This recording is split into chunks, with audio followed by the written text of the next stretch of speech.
Welcome back to the Pod of Greed. Welcome back, indeed. To the one and only podcast on the internet.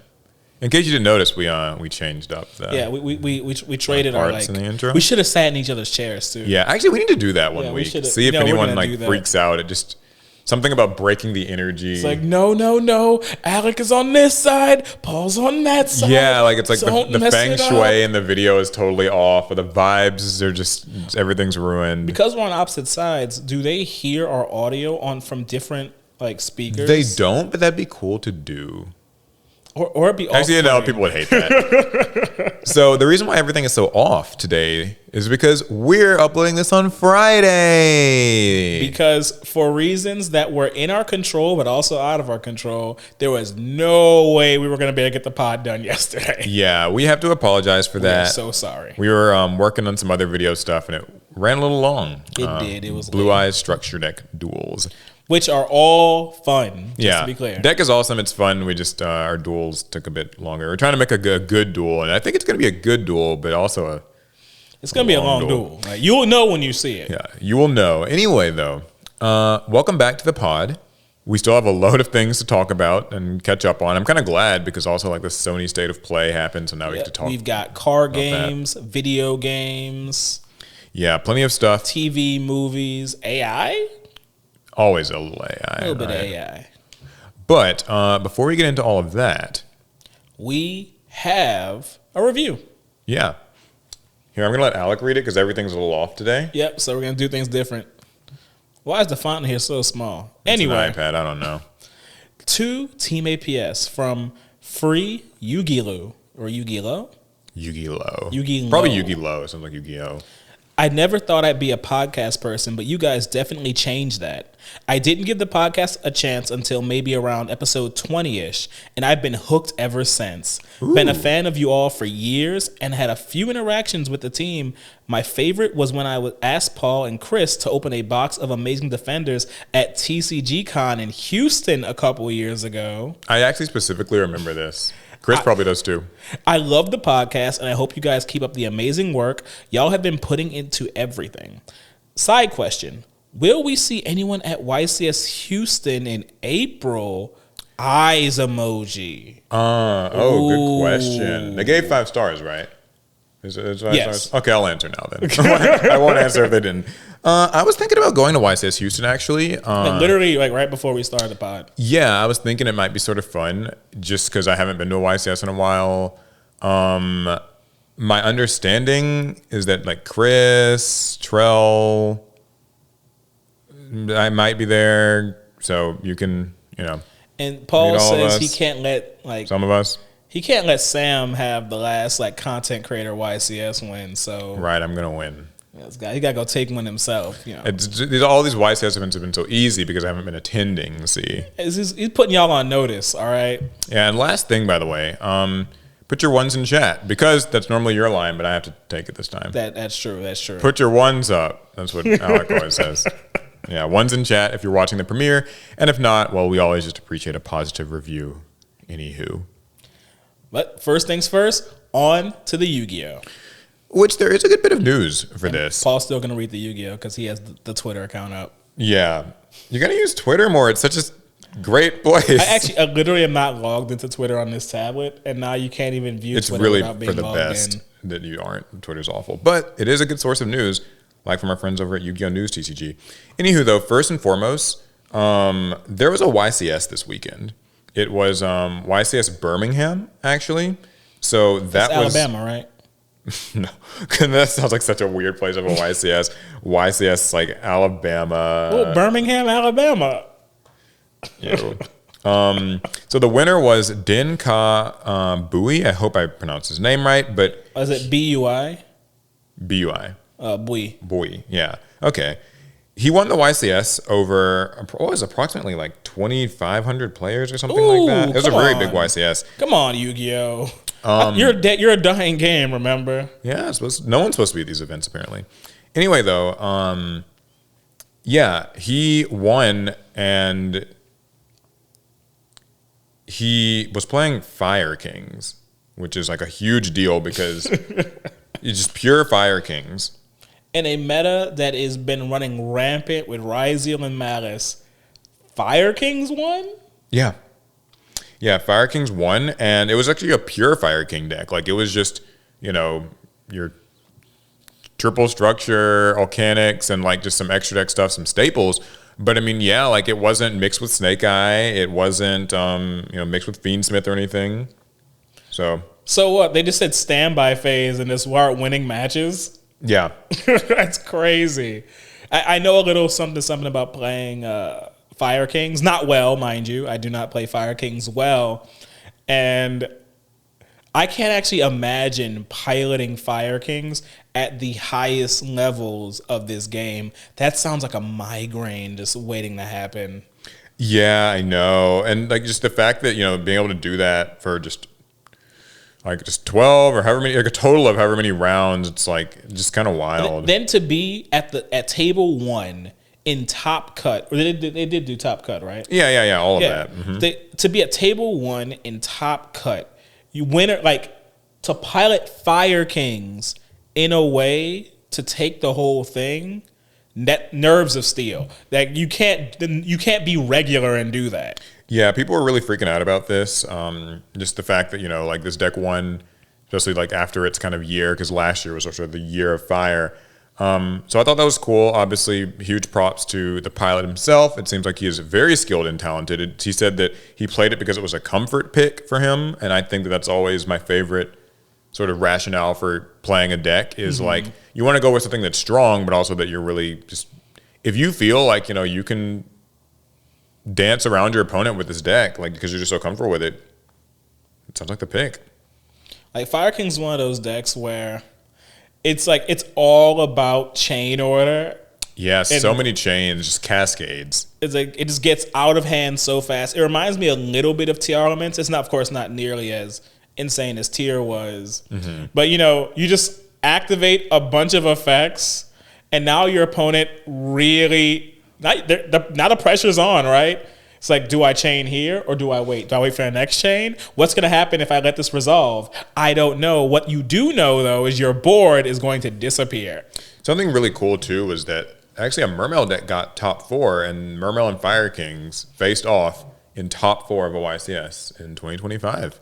It almost felt like going back to, what year was that, like 2013? That's beautiful. I'm not going to lie. 2014? I was literally about to ask, whatever happened to like the Year of Water? Didn't really ever get that, but yeah, so congratulations to him. Also at this YCS, we got some reveals for a bunch of the cards that are coming up in Quarter Century Stampede. I'll be buying a lot of that set. I think most of these come from the Nostalgia pool, but some are just regular reprints as well. So kicking it off, there's Skull Servant. He's one of the nostalgia cards. I'm getting sick of Skull Servant. I like Skull Servant. True, he's a skeletal ghost that isn't strong, but can mean trouble in large numbers. But Konami knows we like Skull Servant, so just put it in everything. Buster Blader's in here. Blue Eyes Chaos Max Dragon with, I think this is an alternate art. Let me see it. I'll tell you if it's alternate. Yeah, this is like his that new. That is definitely alternate. Some new art for him. Royal Oppression. That's a good one for you Edison players. For Edison, yeah. El Shaddai Construct. Incredible Ecclesia the Virtuous with her new artwork. I love this artwork. Have you seen this one? Oh, I love it so much. Yeah, she's got her some crazy weapon. I don't know what this is. That's that hammer I believe is made from the Serpent of Golganda, and there's a sprite living inside of it. Unless that sprite moved out once they left, I don't remember anymore. Ultimate Conductor Tyranno, Runic Fountain, Access Code Talker with an alternate art, which I think is pretty cool. Looks nice. I just hate Access Code Talker. I just hate that card. Not everyone's favorite card, but a cool one nonetheless. I can't even get like jazz for the alt art. So yeah, and there's a few others. ABC Dragon Buster, Alistair the Invoker with an alternate art as well. Oh yeah, they do have the manga series for that concluded, I believe. Salamangreat Raging Fiend. I forgot that he got that. Yeah. It's like an Alistair manga thing. There's also going to be a game map that they're going to release around the time the set releases in April. It's got Raging Phoenix. That's late. I'm sorry, Konami. Raging Phoenix had time and you just missed it. But he's in the set, so I guess like that's supposed to be the... There's an alt art Dark Magician. Kind of cool. That really is an alt. That's a brand new alt for him. Totally new Dark Magician art. I think it's cool. And then we still getting those. Max C's in there. Alt art Sky Striker Ace Ray. Alt art Fallen of Albaz. I think this one actually looks really awesome. Oh, I need it in my collection so bad. He looks so cool. There's just so many. Phoenician Cluster Amaryllis. And then also, in addition to that, we got some reveals from the Quarter Century Art Collection that's in the OCG. So the two big ones that everyone's talking about, I don't know if there's any others, but it's Effect Veiler and Nibiru the Primal Being. We finally see what the Primal Being looks like. But then what's up with the other Nibiru card then? What's that thing supposed to be? I think it's another look at the creature inside. Like, I know what you're talking about. I forget the name of, like, it's some other Primal Being. But yeah, so this is like how the creature inside of that little weird asteroid comet looks, it's very scary. I wish it was a kaiju. I gotta say, I actually prefer Nibiru when it's in the comet, but I could get used to this new one. I mean, because it was always or not always, for many people, the impression that they had Nibiru housed something. And so they're like, what does it look like? What's in there? Is it a kaiju? Is it like, what is it? And now we finally know. And for Effect Veiler, we get a better look at what its attack looks like.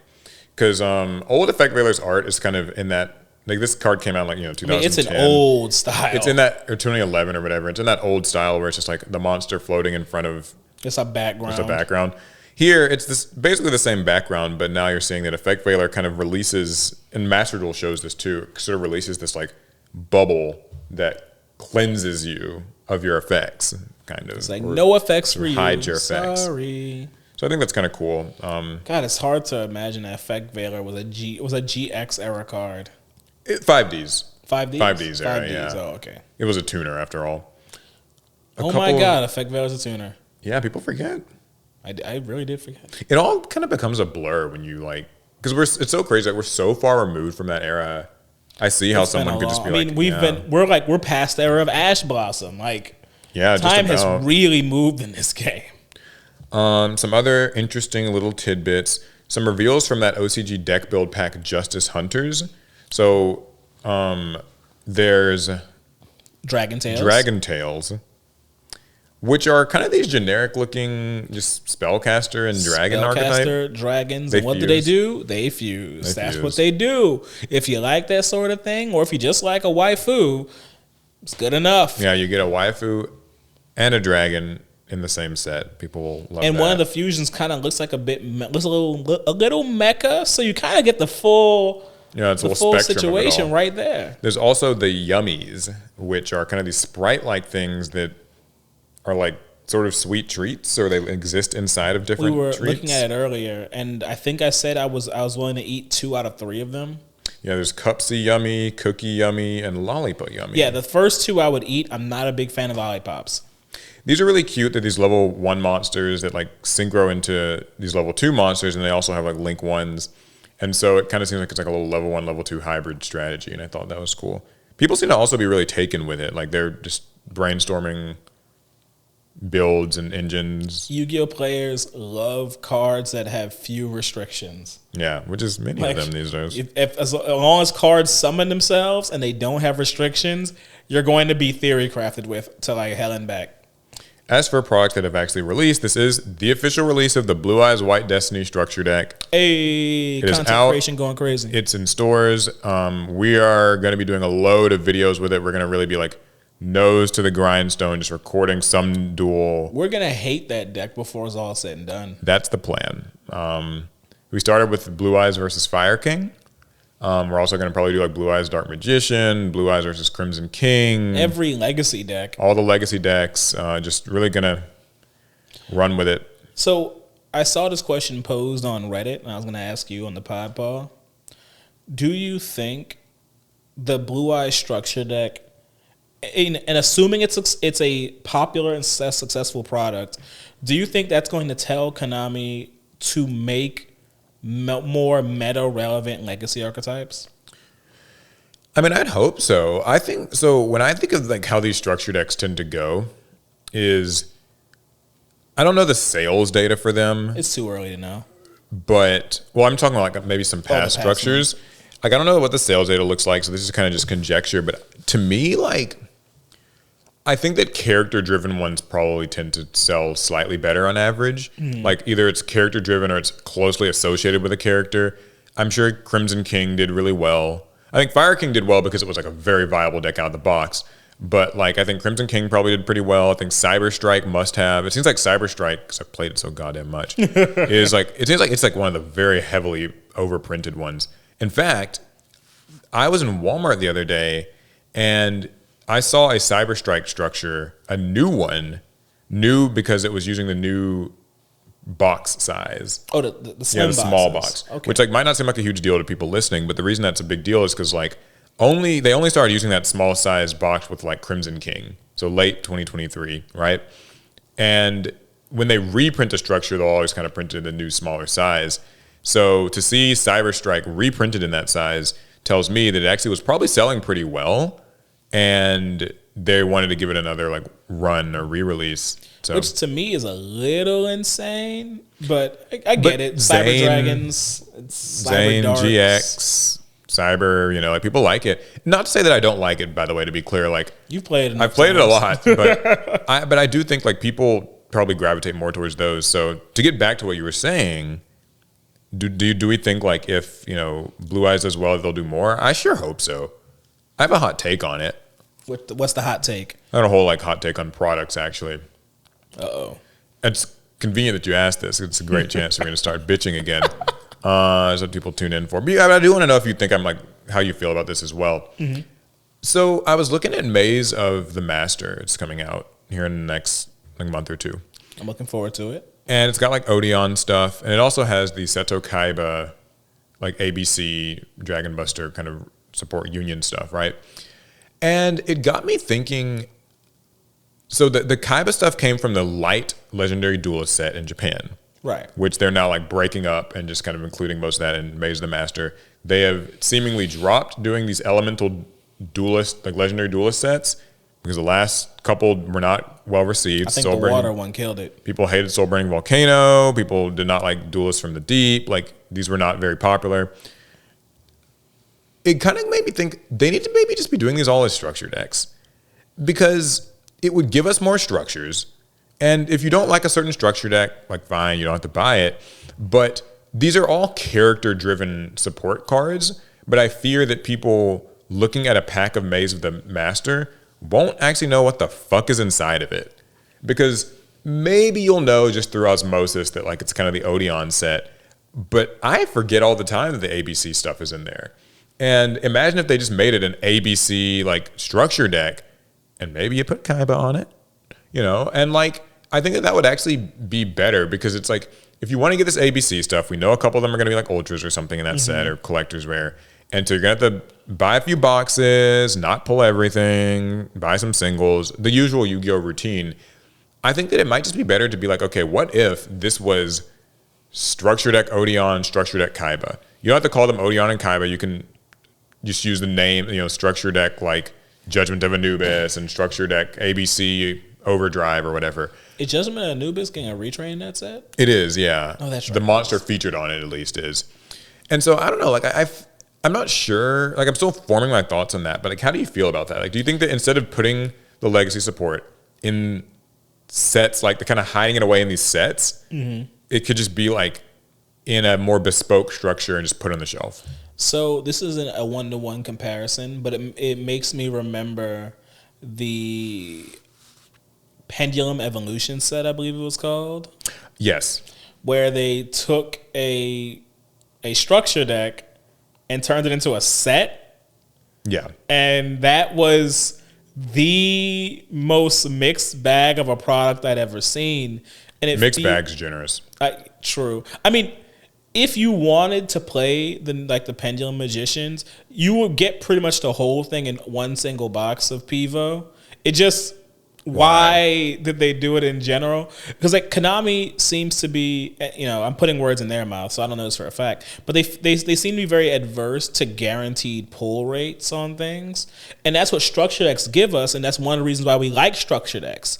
There's no chance to it. I'm going to get the cards, and even if I have to buy 3 copies of the structure deck, I know that once I do that, I'm done, I'm good. Like, we like guarantees, because everything else in this game is so, probability and wily. chance based.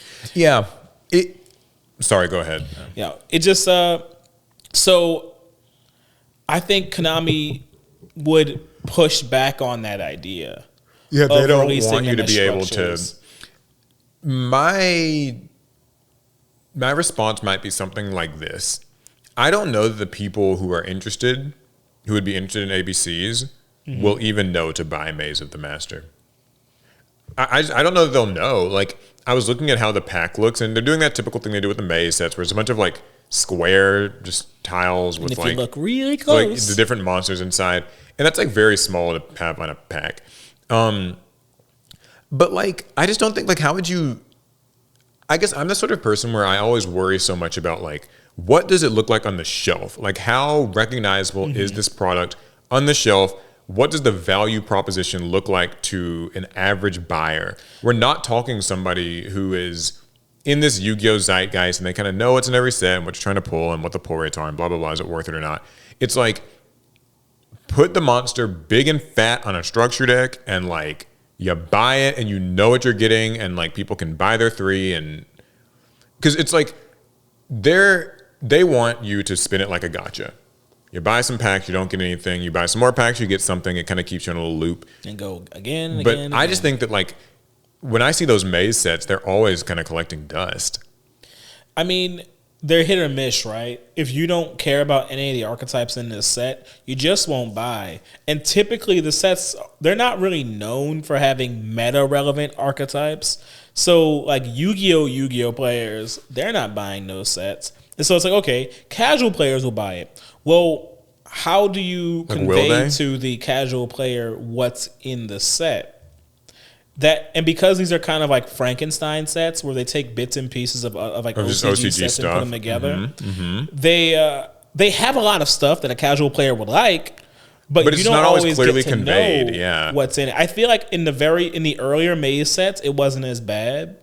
I think this Maze is probably the worst Maze set marketing wise, because it's really hard to tell what's in it just off of the pack alone. Truthfully, they actually all looked like that.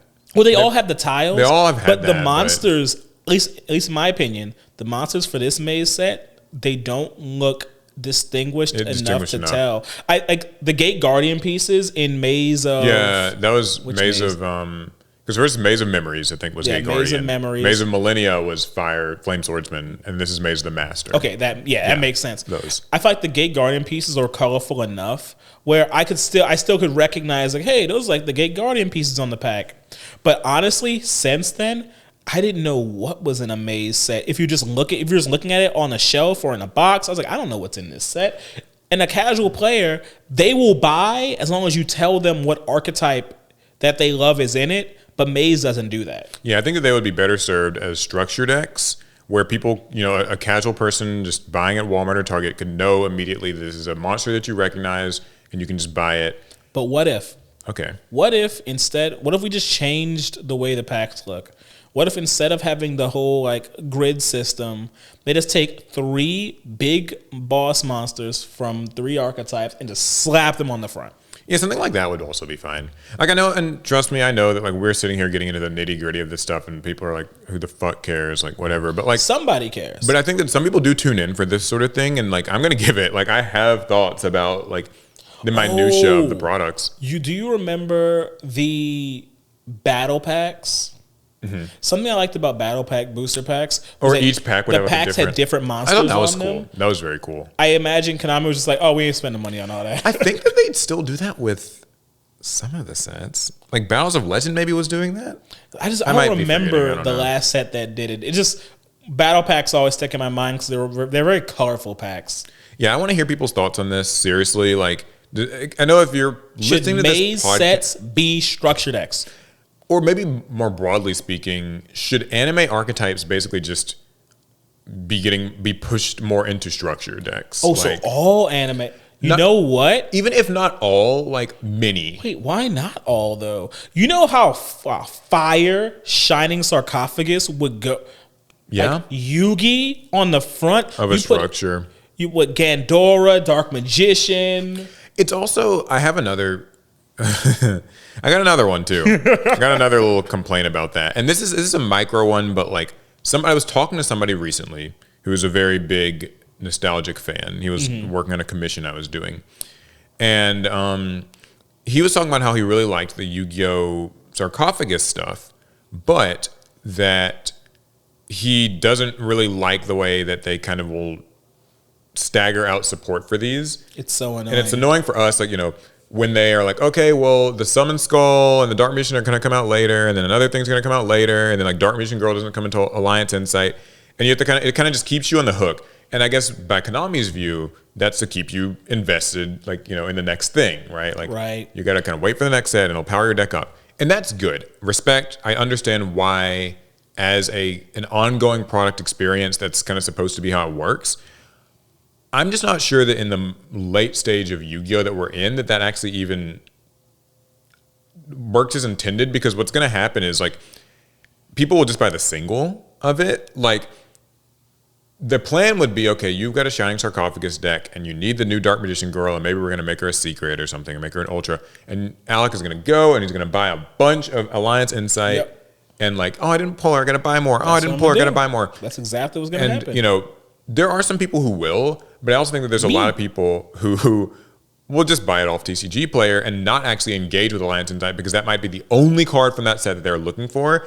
And at that point, it kind of feels like a loss. Like, same with the Red Eyes for like Metal Morph and stuff. The idea behind that is, if you're a casual Yu-Gi-Oh player, you have a bunch of decks that will be represented in this new set.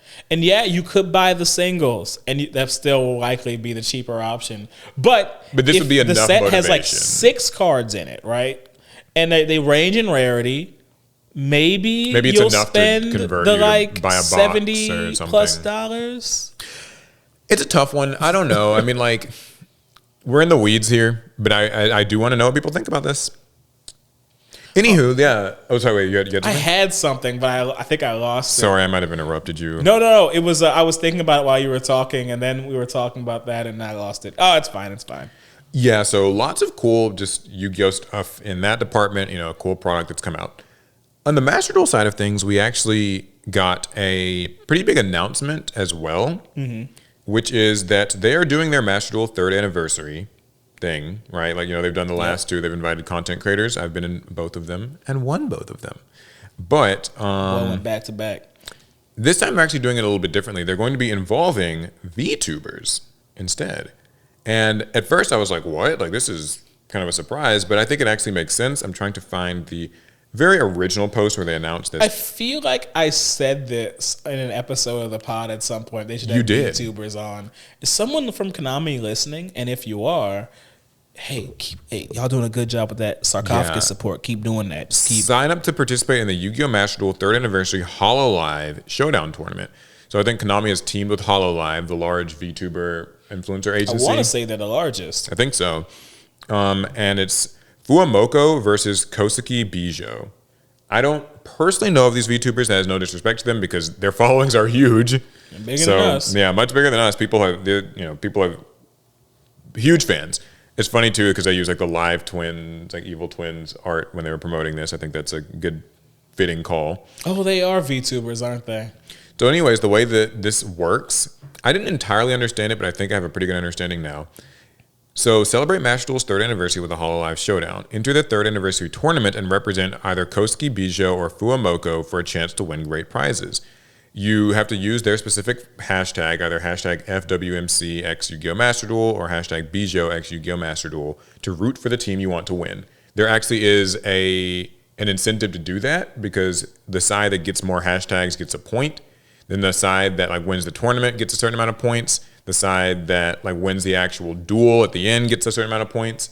So it's like this ongoing kind of crowd-funded in terms of your attention and your participation. I do like that there is something for the audience to actually do. And you'll tune into the 3rd anniversary HoloLive Showdown finally on February 28th at 2 p.m. PST on YouTube and Twitch. So the tournament, the pre-tournament, which I think is like happening this weekend, I want to say, is going to be sort of like a Challenger Cup. So it's similar to what they've done for the Shadow Duelists and what they were doing with Challenger Cup tournaments. And so, yeah, you sign up on Discord. The 3 duelists on each team with the best results will be selected to participate in an additional 3v3 duel for even more prizes. And those duels are all going to be broadcast during that HoloLive showdown. But will they get to meet their VTuber of choice? I wonder. Digitally, I assume so. of course, you can't meet them in person. No. I assume so. So at first I was like, oh man, like I wanted to be in another one of these Master Duel invitational things. Paul was going for a 3-peat. He was trying to do what the Chiefs couldn't do. I really did want to, but then I realized this is a way better, I think, idea for them. Like, in terms of just like promoting Master Duel, I don't follow VTubers a whole bunch. I obviously am familiar with a few of them. Paul's collaborator. Yeah, shout out Nova. She's awesome. But like they have huge followings, and getting those followings invested in Master Duel and like cheering for them, tuning into this stuff, I think it's really smart. And I've gone on record saying it before. I'll say it again. I think like 98% of every VTuber's fan base is a current or ex Yu-Gi-Oh player. Yeah, you've dabbled at some point, I'm sure. I feel like everybody who watches a VTuber has touched Yu-Gi-Oh cards. So I'm definitely going to be tuning into this. I think it's just awesome. It's very new and different for Konami. It feels like almost an evolution, really, of like the Shadow Duelist concept a bit. But my question is, Paul, are you going to participate? It's this weekend, isn't it? I believe so. It depends on when we're going to see Captain America, because I know we're supposed to be seeing that. If it doesn't interfere with us going to see Captain America, I'll duel. Because like, think of technically, if you have one of the better records, you could be in the featured match and really go for your 3-peat. Y'all, I might play in that. I might play in that. Like, but which VTuber are you gonna like team up? I'll have to pick it random. I don't know that much about them. I'll look into both of them. You have to watch both of their content. Just watch their like clips on YouTube or something. Yeah. Also, another little quick Master Duel thing that's kind of funny. So you can vote for the card that you'd like to see represented on an in-game card protector accessory in Master Duel sleeves, basically. Okay.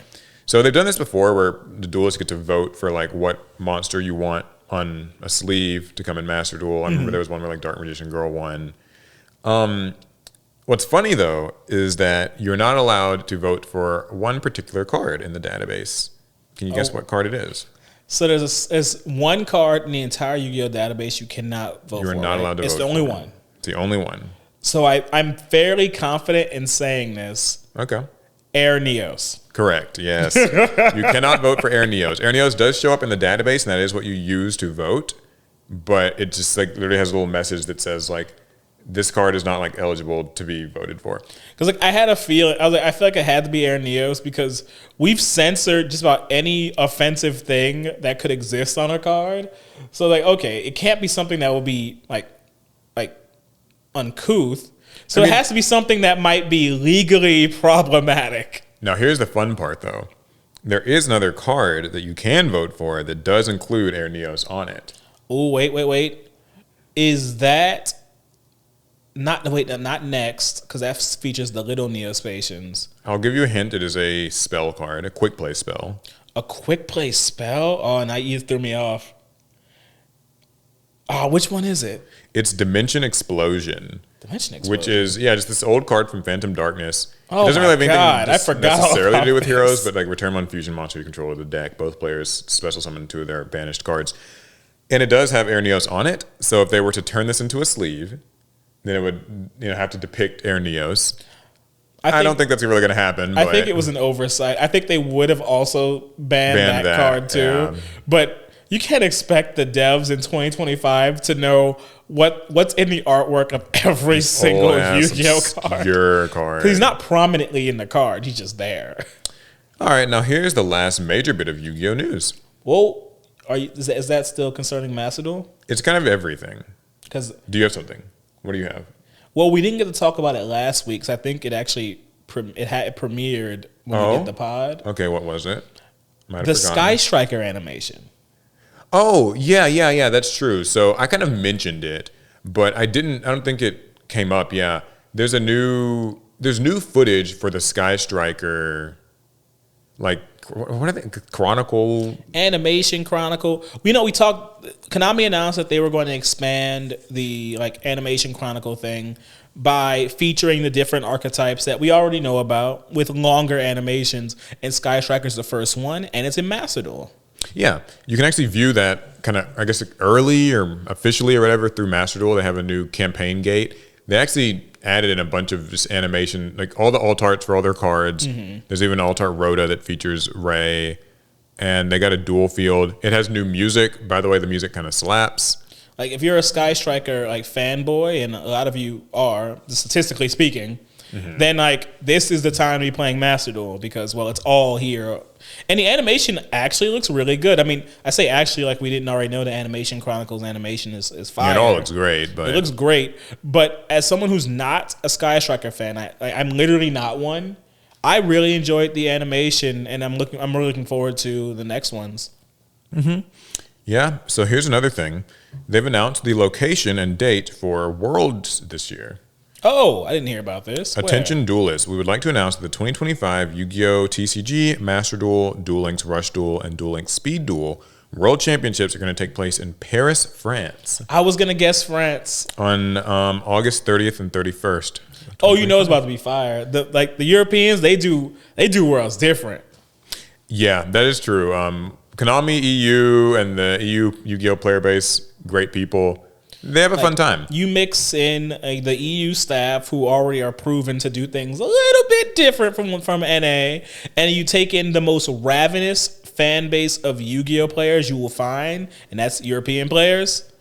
You're in for a good time. Yeah, no, there doesn't seem to be any information on whether or not spectators are going to be allowed in because, as you know, I'm finna just show up. This past year, yeah, we're just going to just pull up. I'm gonna have a croissant in my hand, and they'll say, "Let me in." Yeah, we know the 4 games, and information regarding the Yu-Gi-Oh! World Championship 2025 qualifiers will be announced in game, so stay tuned. But yeah, we don't know exactly if it's like free to the public yet, so that's kind of a big question mark. Even if the public has to pay, I still think, and the last Worlds, people weren't allowed in. I fully believe that if you get the chance to attend the Yu-Gi-Oh! Worlds Championship, you should. Even if you only do it once in your life. Yeah, if it's in your home country, especially, and it's public, which or if you just happen to be traveling to France around the same time. Yeah, then I think it would be a good thing to try to. Heck, remember when we went to Japan and there were people visiting Japan who were Yu-Gi-Oh! Players and had no idea Worlds was happening. Yeah, that wasn't great. So, yeah, that's going to be coming up. There will be more information soon. Perhaps you too can qualify for Yu-Gi-Oh! Worlds. Get your trip out there. Have a little fun. Go out to Paris. Experience culture and cards all in one place. Yeah, so I think that's pretty much a wrap-up for the Yu-Gi-Oh! Of the week. A lot of things. Always like that.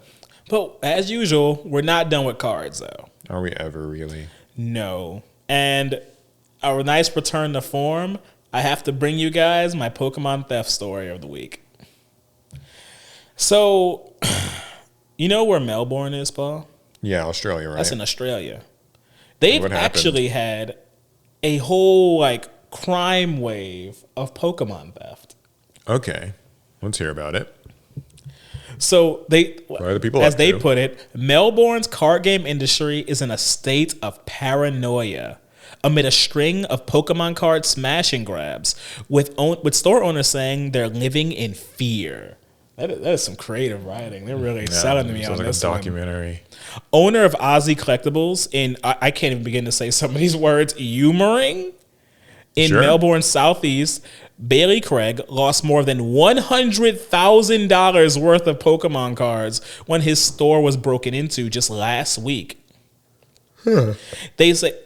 They broke in, they smashed his cases, and they were snatching up singles worth up to $1,000 each.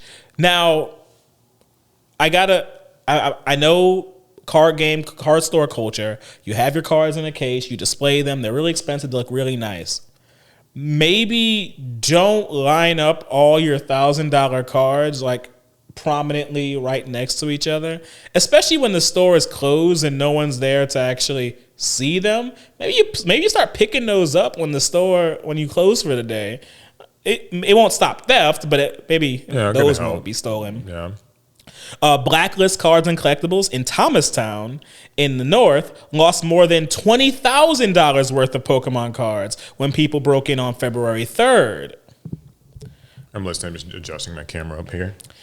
The store owner says, are these thefts going to continue to run rampant? And while it's kind of no one can answer that question, I will. Yes, it will, because people view Pokemon cards as just cash. It's like currency, basically. Like, Pokemon cards are the very next thing to physical dollars in this world. People are willing to break in and steal. They're going to commit crimes to get them. We've already seen what they're willing to do in a Costco. Yeah, so just a wave. So I guess what I'm hearing is just a wave of crime around this Pokemon stuff. It's funny you mentioned that, actually, kind of related. So some Targets are now no longer carrying Pokemon in store. Ooh. I saw this on Twitter and I was like, okay, is this real? Because it's another one of these signs from a Target store that's like saying, we're not going to be having. Yeah, I actually thought this was like one of these old. This person said like they checked to make sure this wasn't an old COVID era image, because you remember back during COVID they were doing the same thing. They had the same little image posted up. But yeah, a manager told them it depends on the store. So some stores are doing this and some aren't. But it very much is real, and they are. Some Targets just like, yeah, we're just not going to stock these Pokemon cards. Like, at least maybe on the shelves, it might be like they might be locking them away or something. I don't know. Because people can't act right. It's so weird. For a lot of card games, the goal is to make it into the large retailers to get that shelf space. Because at that point, you start moving in volumes that card shops can't really match. But what happens when it goes too far? When Pokemon cards cannot move fast enough to satisfy the very ravenous people who want to get their hands on them. And this isn't really just because of theft, right? People are insane about legally purchasing the cards. Like, yeah, it's kind of wild. It's like there's a scalping world that's crazy, there's a theft world that's crazy, and there's just people who just kind of in general are just trying to buy them and they're willing to get a little crazy. So I understand that collecting Pokemon cards is a really fun hobby to have, and I understand that scalping Pokemon cards online can be very lucrative. But, and I think we say this almost every other week on the pod, let's act like adults still. We're all grown. I always just feel like, yeah, people gotta relax. Like, it's not this isn't Black Friday. Like act your age, and remember, these are still like items meant for children, even if most of us are adults collecting these cards and playing them. Like at their core, these are children's games. And also, I guess if you're a shop owner too, like, you probably already know this, but don't be displaying like Pokemon cards in some glass case out front, because people will run up on you and it'll be gone. It'll be gone, and it'll destroy property in the process too. We've seen that is. I still remember the story about the guy who had the cards in the binders, and they just ran up, snatched the binders, hopped in a car, and went. Yeah. That is insane. But, well, speaking of Pokemon, I got one more. Oh God. It's a correction to maybe what was a bad thing. Oh. Play Pokemon Standards of Conduct and Inclusion Policy in Online Environments. Got a little update. So this came from the Pokemon company, but Play Pokemon, which is basically like kind of the name for the overarching community of like VGC, TCG, okay, Unite, so it's all the Pokemon things. Anytime they're doing like events or things. Our standards of conduct. Well, first of all, here's where it starts. Play Pokemon will always strive to foster safe community spaces for all participants in our program. Our standards of conduct and inclusion policy have consistently served as the determining factor in how we expect our participants to conduct themselves in all areas of the program, from in-person events to online communities. While Play Pokemon does not actively monitor program members' social media for violations, if we're made aware of online profiles that principally engage in harassment or promote violent views that threaten other members of our community or events, this can be found as a violation of our policies and will just result in discriminatory action. Are we doing that in Pokemon? So I didn't know why this happened, but I did a little bit of research, and I remember seeing this kind of just in the tertiary of Twitter. So I don't have all the deets. This is just it's Twitter. No one does. High-level idea of it. Basically, what's kind of been happening in the Pokemon community is that there are some people from with specific extreme views about different members of the community. We might say like trans player, like Pokemon players who are trans, Pokemon players who are queer, whatever.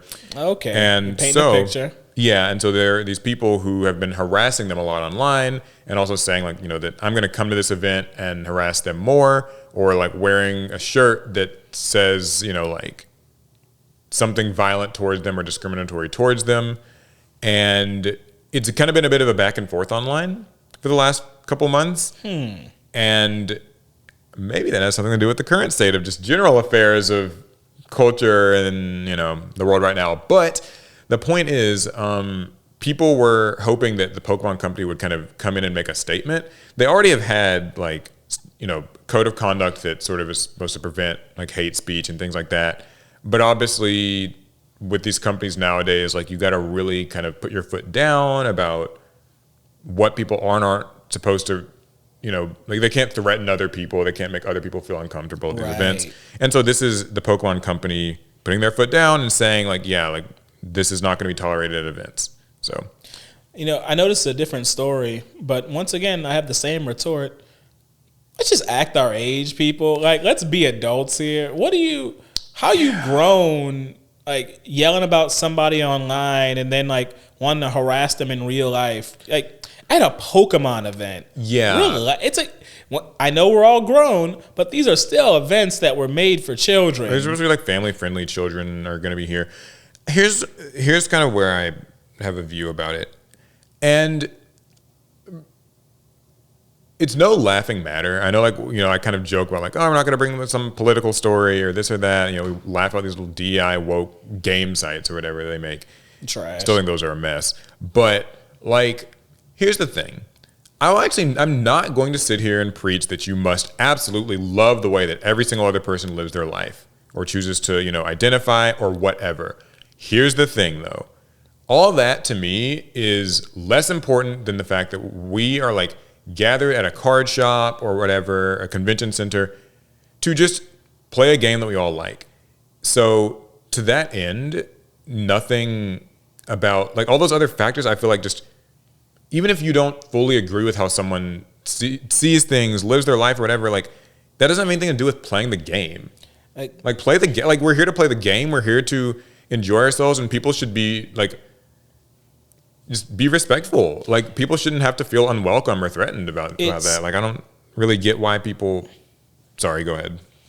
It's times like this that make me feel every bit of my 31 years, almost 32 now. Like it feels like just 5 years ago, the biggest issue that you would have at a tournament or a card shop was some guy was smelly. Yeah. Or they don't stock the game that you want to play, or your tournament didn't fill up, so it didn't fire that day. Those felt like the biggest issues for like card gamers. But like this nonsense, this feels new. This feels like as we got older, we just started to regress. Because this sounds like some middle school nonsense. Yeah, where like you tease and you bully. Like it feels weird too because, like if you're in a card shop, like just to kind of bring it all like really down to earth, we're all nerds. You know what I mean? Like we're nerds. We're at a card shop. We all got bullied in middle school. Why are we trying to bully other people? Yeah, like why are we? I don't get that, and I also don't get why like. I guess the obsession with kind of imposing these things so heavily onto like another person while you're all just there to like play the game. Like if, I don't know. I know that this stuff can get intense in the political realm or maybe when you're like in other settings. it's like there's a time and place, I guess, is what I'm trying to Pokemon say. events aren't the place for anybody's grand statements or political statements or anything. Yeah. You're just there to play your Pokemon cards, your Pokemon Correct. VGC, whatever and just get it done. In fact, this should be a harmonious situation because this is one of the few times in your life where you will be in a room full of people that all have something in common with you. Yeah. You know how rare that is? Like as nerds, we've created spaces where that happens more and more often, but in life, it's rare to be somewhere where you have something in common with every single person you look at, but then you want to add new divisions. You want to throw a wrench in it. Some new way to like you're not welcome here. You shouldn't be. Here's another thing too, actually, and this is related. You know, I don't think that people give enough credit to card shops and like these tournaments because have you heard of like the kind of, it's not even a theory, it's a reality, the death of the third space? What's the third space? Yeah, so the third space is basically your place that you hang out and socialize that is not 1, home, or 2, work/school. So the third space. Your first space is your home. Your second space is where you work. And like at home, obviously, you know, you've maybe got your family or maybe you live alone, whatever. Like you talk to your family members. At work or at school, it's kind of more like these are your associates. You could have friends at school or whatever, friends at work, but like it's not primarily where you're kind of meant to socialize and form like deep relationships with people or whatever. The third space is that. It might be the skating rink. It might be the bowling alley. It might be the bar. It might be like any number of things. And something that's been happening in America, you know, as more of us go online, especially post-COVID, more people are working remotely, is basically we've seen the death of third spaces. A lot of them are just, they couldn't make it like through the pandemic. Movie theaters shut down, bowling alleys and skating rinks have shut down. Some bars like just couldn't make the, you know, like Rant, and they're closing down. And so now people, if they want to like hang out, they're very limited in where they can even go to do it. For some people, a third space could maybe be like a library, like stuff like that. But card shops actually are one of the few third spaces that like we nerds get to have. Like, that's crazy. That makes card shops feel so important. yeah. And we ain't paying them nothing. Boy, them card shops don't make no money. Yeah, card shops. I mean, I've talked to so many card shop owners recently, like you wouldn't believe. I mean, like you're kind of operating on a razor's edge. These are passion projects for the most part. Like you kind of care about the community. You're not making hand over fist in money. I know people like to maybe think like, oh, my card shop's ripping me off because the price of the boxes are too high. And like, I get that. But I mean, like, as card shops close, and some have. Many have, yeah. As card shops close, like, we will find more and more so that there are fewer and fewer third spaces. Anyway, to bring it back to the original story, though, when you hear about people who, like, come to these card shops spewing some divisive BS. rhetoric, we'll say, like, you better be grateful that, like, you have a place to go where, like what you said, a place to go where everybody has the same interests as you, and you can sit and play a game that you like. Like, you know, I don't care if you don't like the color of the hair of the person sitting across from you. Like, I just feel like that's not a big enough issue to create division in a community like that. Like, for me, I've told the story many times. Yu-Gi-Oh! Was how I made a lot of friends growing up. And even into adulthood, I made a lot of friends purely through those cards. And why was that? Because it was just something I had in common with people where I got to skip a lot of bullshit in between meeting someone for the first time and becoming their friend because we both liked Yu-Gi-Oh! And that took me far. But people want to disrupt. People want to get into arguments. People want to harass and bully. Like, you're just going to ruin it for yourself and everyone else. But I guess if you're doing this type of thing, you weren't having a great time to begin with. So yeah, so not to grandstand. I'm not going to tell you how to believe anything. I'm just saying that, like, if you're at the card shop, act right. It's really as simple as that. Think that's all the Pokemon news? That's all I got for Pokemon, but I've still got more card games. Okay. So we talked about it before on the pod, but now we have the announcement for the Magic the Gathering official Commander tier system. Okay, I've been looking forward to hearing about this. So as we've talked about it before, one of the biggest issues in Commander is the Well, the power level of pods. Yeah. A lot of times you're sitting around, unless you're playing with your friends, most of the time you're playing with like a group of damn near random strangers. Yeah, locals. And the issue you run into, everyone has a deck they want to play, but the power level of commander decks can skew crazily. Somebody can roll up with a pre-con deck, which is functional, but if someone shows up with a competitive EDH style deck, you're like, this game isn't gonna last long, and you will not have fun. The crazy part is because it's a group based game. The person who shows up with the competitive EDH deck may not have fun either. If all 3 other players team up on them because their deck is significantly stronger than everyone else's, they won't have fun either. And so, like, the differing power levels in these pods is a real barrier to like having the success, as long as success means fun, right? Well, enter the new tier system. It's broken into 5 pieces, and this is official. Ever since Magic took over Commander, that was a whole drama. So there's 5 levels. The 5 brackets. Or 5 brackets. There's number 1, Exhibition, 2, Core, 3, Upgraded, 4, Optimized, and 5, CEDH. Cool. So there are different rules for each bracket, and so how you can kind of place your decks. Like any deck you have built right now should fall into one of these 5. Yeah. So at number 1 or bracket 1 is Exhibition. That's like ultra casual commander decks. In these decks, there are no mass land denial or extra turn cards or strategies. So that means you're letting your opponent play their lands and you're not trying to take extra turns.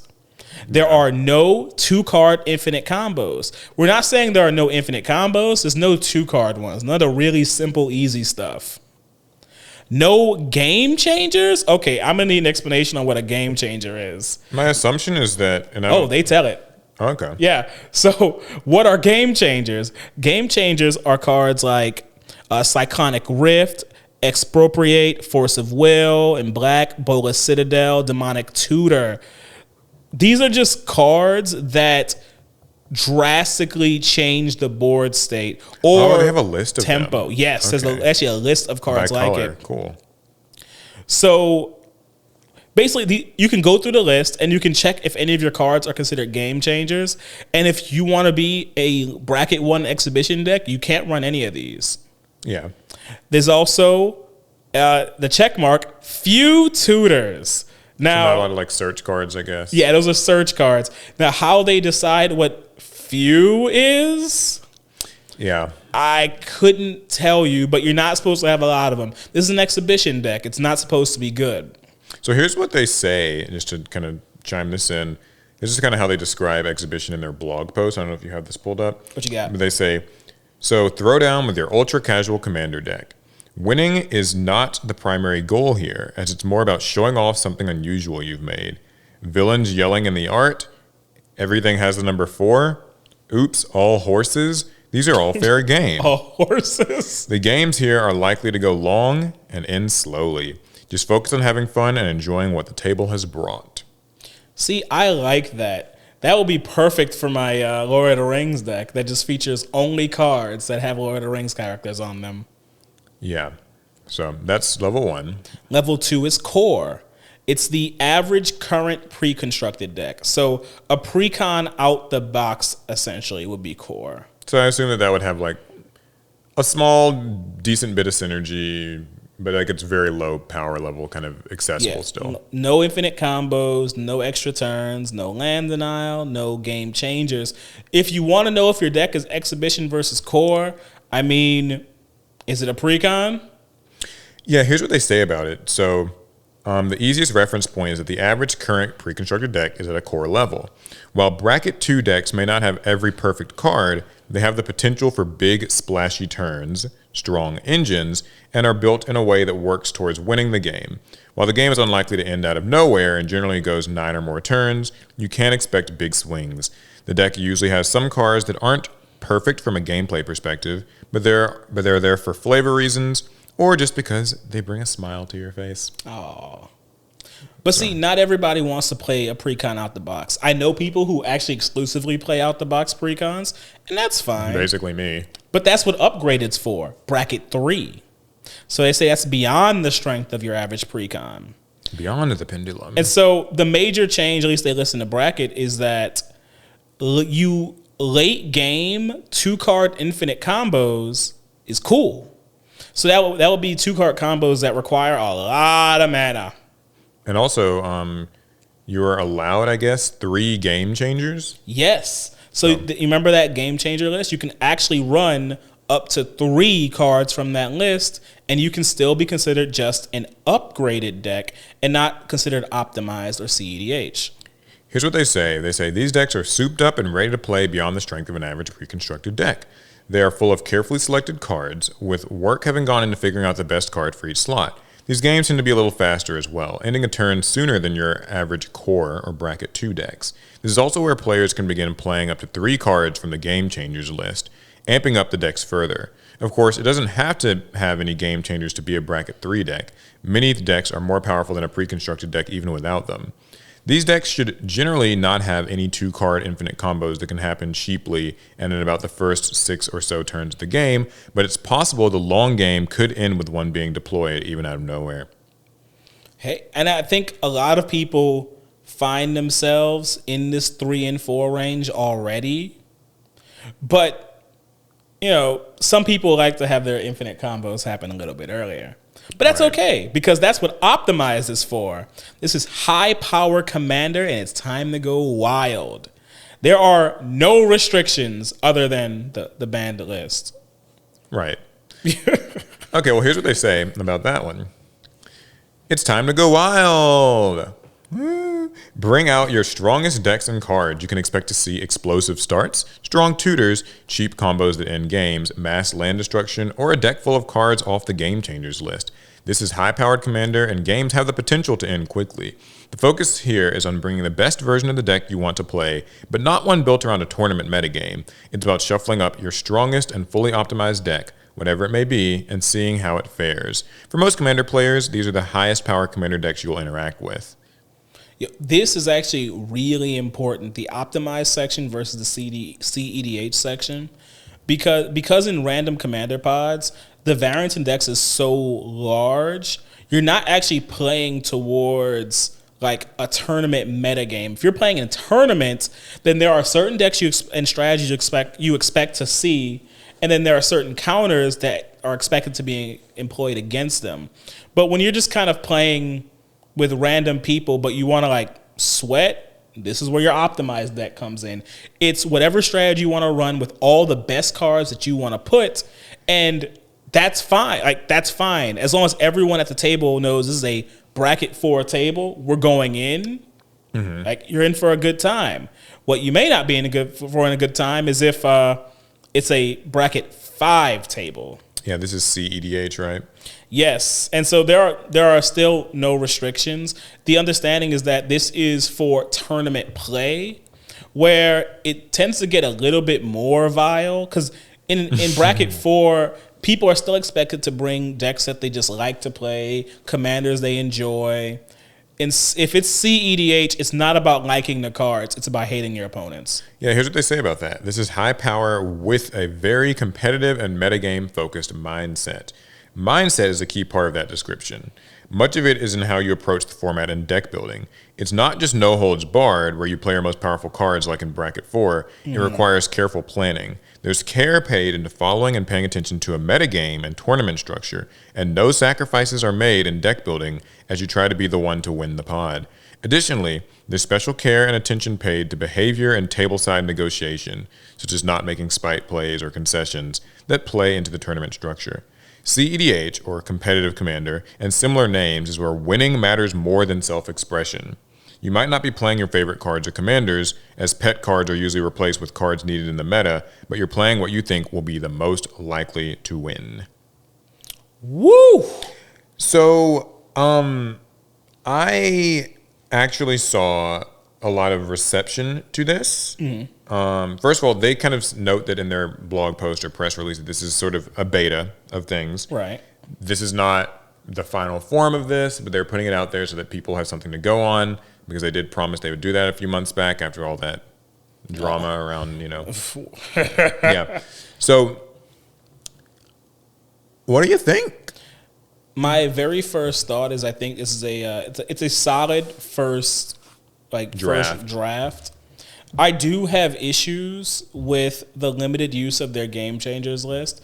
I'm glad they stockpiled a bunch of cards they consider game changers and are cards that should be limited for certain brackets of play. Mm-hmm. But there's not a clear line between the optimized bracket and the CEDH bracket. Like, it's supposed to be just understood whether if your deck is CEDH and versus optimized. And I think that if you are someone who actively competes at Magic, you'll know what a CEDH deck looks like. But I think if someone's coming up who is not too familiar with the tournament scene in Magic, they might stumble into a bracket 5 table thinking one thing, and it's kind of different. So here's what I'll give them this. I think so first, the thought on what you said is kind of the delineation between 4 and 5 feels a little like fuzzy. Mm-hmm. I think the good news is that a level 4 person probably won't feel all too out of place at a level 5. Like, they'll kind of know it, because if you reach level 4 and you're playing at level 4, you're probably aware of what CEDH is, and you're probably even approaching it anyway. So I don't think that there will be too many issues with that. So I'm going to stop you there. Okay. So if we were talking Yu-Gi-Oh! When we had this bracket system, I'd 100% agree. Mm-hmm. If you're running a very optimized Yu-Gi-Oh! Deck, but it's not necessarily meta, I think if you end up playing against a meta deck, you're not going to be completely flat-footed. I think it's different when it comes to Commander, because you can optimize a weird Commander where it's considered bracket 4, but it won't have a shot in hell at a competitive tournament. Because even if you optimize a deck, a lot of times in Commander, people will optimize like very weird and overall weak decks. Yeah. I mean, I guess that's why it's sort of a beta. I was going to say that my fears actually were kind of between like delineating like level, like sort of like 1 and 2, but I do like that they added the whole like basically a pre-con defines level 2. Yeah. Because I think that if that wasn't there, I was going to be like, this feels... Their descriptions feel so similar. But yeah, okay, I think that'll work pretty well. I've seen a lot of people complaining a little bit about this. Twitter, of course, people are angry. But like some people were like, well, they should have just gone with a banned commanders list. Apparently that's something that a lot of Magic players have wanted for years. It's just like, here's the commanders you can't use, and that should be the way that they restrict it. I think that the important thing with this is like, this is all ultimately like a guideline. Like, they're trying to kind of get the community at large to adopt this system, which is good, and I hope that people do. But, like, at the end of the day, when you're playing with your friends, you guys kind of know what you like to play. Like, it might be something that's between 3 and 4. It might be something that's between 2 and 3 or whatever. And, like, they're not forcing you to do anything. So, like, I think that when people are, like, very upset with this, it's like, well... Don't use it again. And a ban list is not an answer to everything. I hate how people run to ban lists, because people are always thinking about banning the cards that they hate. They never think about, well, what if the ban hammer looks at you? Like it will not be a very good feeling when your favorite commander gets banned and now nobody will let you play with your commander. Like, at least with this system broken up, there will still be some high-powered commanders in the lower brackets, but you can still play whatever commander you want, just the cards around it has to change. Maybe commanders should be tiered too. There are certain commanders in Magic that are just way better than others by a huge margin. Yeah, I mean, some of the commanders are on that list of game changers. Are they? I did not know. Yeah, that's what they're saying. Yeah, there are some commanders on that list. Oh my God! They put Yuriko the Tiger Shadow on here. Y'all, I saw y'all gonna do me, huh? I know it's a good card. I want to hear what the listeners who play Commander are. Like, how are they feeling about this? Mostly just because, like, to me, Like, I don't know. I think that this is a cool start. They actually have a Q&A as well that they sort of, where they give a little bit more information. So I'll take a couple of the highlight questions. Okay. I don't like this. Do I have to use it? And they say, no, not at all. As we mentioned up top, if your group is having success playing games you love without this, awesome. Go forth. This is just one tool that you can use. We would ask, though, if you are looking for a way to matchmake, to try and give it a shake. Fair. Cool. Then they actually have a breakdown of the reasons and categories for all the cards that are on the Game Changers list. So they're not just I do like that. kind of blanket telling you can't use it, like some other game companies might. They're just saying, like, here's why these certain things are included in the list. There's a long list. Won't go through all of it. Why isn't Sol Ring on the Game Changers list? That's kind of something interesting. I'm just going to answer this, but I don't know anything about Sol Ring. I have a feeling I know the answer. You're correct that it qualifies as fast mana and would otherwise be next to cards like Mana Vault. However, I said mana and mana. Like, You said them both in the same breath. The truth is, it's Sol Ring. It's the most iconic card in all of Commander. It's something that since near the beginning has been the poster child for the format. Playing one Sol Ring is a universal truth handed down from Sheldon Maneri. Every deck gets exactly one Sol Ring to let it power up and accelerate a bit extra on occasion. That remains true. It really reminds me a lot of Pot of Greed.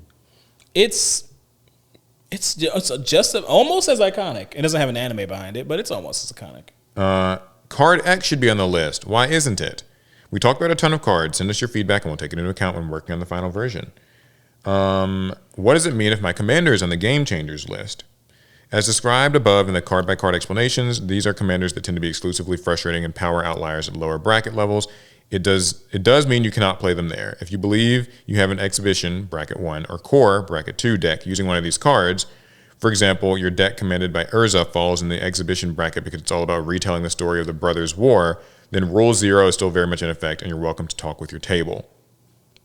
At Upgraded, bracket 3, it means it counts towards one of your 3 Game Changers, and at the Optimized and CEDH brackets, go wild. Now here's the one I thought was actually the most interesting question. Why are there 5 brackets? Doesn't it kind of boil down into 3? And they say, it's true that there are essentially 3 categories: no Game Changers, some Game Changers, and all Game Changers. We looked at 3 brackets for a while, but a couple things became apparent. First, there's an audience that would really like to play a Commander game below the level of pre-constructed decks. And I personally think it's great that level exists. I've never built a purely goofy deck in my life, but now that I know I have the terminology to find those exhibition matches in bracket 1, I feel a lot more like building one. Fair. On the other end of the spectrum, in talking with our CEDH experts like Deco, Lua Stardust, and Rebel, they really felt like there's a difference between high power and CDH that's worth quantifying. Additionally, a great point that was brought up was that CEDH already has done exactly what we're trying to do here with a label that indicates the kind of game you're looking for. They've earned that official labeling by virtue of it proving to have worked. We do expect a lot of Commander decks to fall into the Core, Upgraded, and Optimized brackets, 2, 3, and 4. Mm-hmm. And that's totally okay. But having the room for Exhibition, level 1, and CDH, level 5, is something we felt was important, and if this is successful, those categories, especially Exhibition, may grow over time. That makes sense to me. I actually have no notes. I agree with all of that. Yeah, so, there's some other questions. You guys should probably check it out. But my, overall takeaway about this is that I think that this is a good start. Like, I don't play a lot of Commander. I play just a small, sparse bit. And I think that this would be very useful. I mean, this is the sort of thing that, Pokemon's got like OU, UU. It kind of has that vibe. Right, with Smogon. Yeah, Yu-Gi-Oh's, we've always kind of like danced around the issue of like, it would be nice to be able to have something like this. I think with Yu-Gi-Oh, it obviously gets harder to define, but like... Well... It does. But I mean, there has to be a bit of a an honor system to it. Yeah. Like, they emphasize that if you're playing like a CEDH deck, you should not be tricking someone who's more in the bracket 4 into playing with you and your people. Yeah. And I'm glad you mentioned that, because I feel like it's an honor system. They do mention it in their post, but like, I really think that there's like why would you, like, if you're a CDH player, you probably wouldn't want to play with super hyper casual people, like, really, right? Like, but I have been lured into pods where I have my like Lord of the Rings deck, and I'm sitting through like my 3rd infinite combo of this session, and I'm just like, wow. That's the thing though, is I feel like people would just get up and leave. Like once you see it, like just in general, I mean, like if you're a super casual player and you sit down, you get invited into this pod, and like they go infinite, like on the first turn or something, or second turn, and you're like, okay, what the fuck? Then after that game, you probably feel like, okay, well, I'll get up and find some other people. Like It can be. I mean, there's a social component. There's a social component, and sometimes it's hard to find a pod. Sometimes when you get put in a random pod, it's because there was nowhere else to play, and so this is just what you got. I was actually looking through the list to see if my Lord of the Rings deck could fall into the exhibition category, but there's one issue, and I'm so upset. The One Ring is on the Game Changers list. I mean, I remember when I played against that card, I was like, damn, this thing does a lot. It's a really good card. I understand why it's on the Game Changers list, but my deck just runs Lord of the Rings cards. The win con is not well defined, and it doesn't win fast. Yeah, it feels like it actually is kind of what they were raising in that Q&A point, though, where it's like, if you're truly like playing a flavor-based deck and you feel that it is like, you know, at a level 2 or level 1, then you can just tell people that. Like, I'm running One Ring, but it only because, like, literally that's the flavor of it. Like, I'm not trying to end the game on turn 3 I'm trying or whatever. to shark bracket 1 tables. One cool thing that they bring up here, and I totally agree with this. What's that? Is that they say one thing that they're really excited about is being able to put decks from brackets 1 through 4 into your bag and just have all 4 ready to play. So you got a level 1, a level 2, a level 3. I'm not about to carry 400 cards on me. So I thought the same thing until I realized that that's like common in Magic the Gathering. People like, do have people a lot of show up decks to on these them. locals and like they'll just have like, here's my like 6 Magic Larry, Yeah. like Yeah, 8 most deck definitely. boxes or whatever.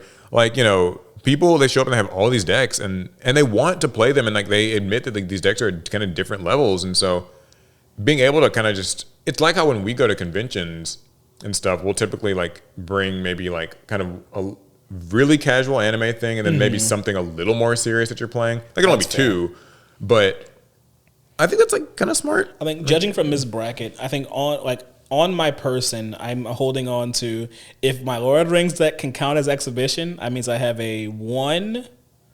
I don't have a precon on me. I can have a 3, and I definitely have a 4. So I have a 1, 3, and a 4. So I just need to get like a precon that I'm just ready to play with at any time. Yeah, I mean, I'm sure I'll grab like a Final Fantasy precon and I can just show up at the shop and be like, hey, I'm a level 2. I'm a 2. Any 2s in here? I'm a 2. 2s So stand it's up. like a dating profile or something. I'm a 2. I'm looking for another 2. Yeah, so I'm a 2 looking to mingle. Yeah. A Magic the Gathering single looking to mingle. Looking to have an exhibition. Oh, yikes. That's a what's different cool. kind of exhibition. Have a little exhibition. Final thoughts on it? Yeah, I think You're gonna it's use a it? solid first draft. I'm going to try and use it, yeah.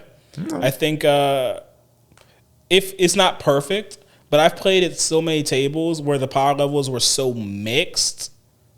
Yeah. It's at least it's a start. It's a start, and it's a common ground we can all start with, because sometimes you know how people would just define their power levels differently. Yeah, and At least this is clear enough, except for like 4 and 5, and it's kind of one of those, you got to start somewhere, yeah. and this is a start. I'm with it. I like it. Okay, well, let's get into some video games. All right, what you got? So State of Play happened. PlayStation's State of Play, February 2025, was yesterday, at least that's the time that we're recording this, Wednesday evening, basically. And they showed a bunch of new games. I'm gonna get it out the way right now. I actually really enjoyed the State of Play. Well, you might be the only one. Oh, okay. No, I'm joking. But I mean, there were not that many. The reception to the State of Play was mixed, but yeah, you know, these State of Plays happen every several months, and it's Sony's way of kind of showcasing all the different upcoming games. Sometimes everything stuff they're that's working like on. just coming out like now, or will be out, you know, within the year. I think if I had to define the State of Play overall, I would say that it felt. I think people wanted a big AAA thing, and they did not get a big AAA thing. And I think people wanted like Sony, like what is it, PlayStation Studios or Sony Studios. They wanted something from that, and they did not get that. They got games that are a little bit lower to the ground. More niche. Yeah, I wouldn't like, these weren't really like indie games, but like definitely more niche games. And I think that's why the reception to this was not so positive. Okay, but to be fair, like if the measure of success is GTA 6, like such a massively appealing game, then nothing was going to be good unless we have GTA 6. Yeah, I agree with that. So we can kind of go through a few of the highlights. Yeah, let's do it. So some of the biggest games, I think, were probably Soros. That appears to be something that a lot of people are talking about.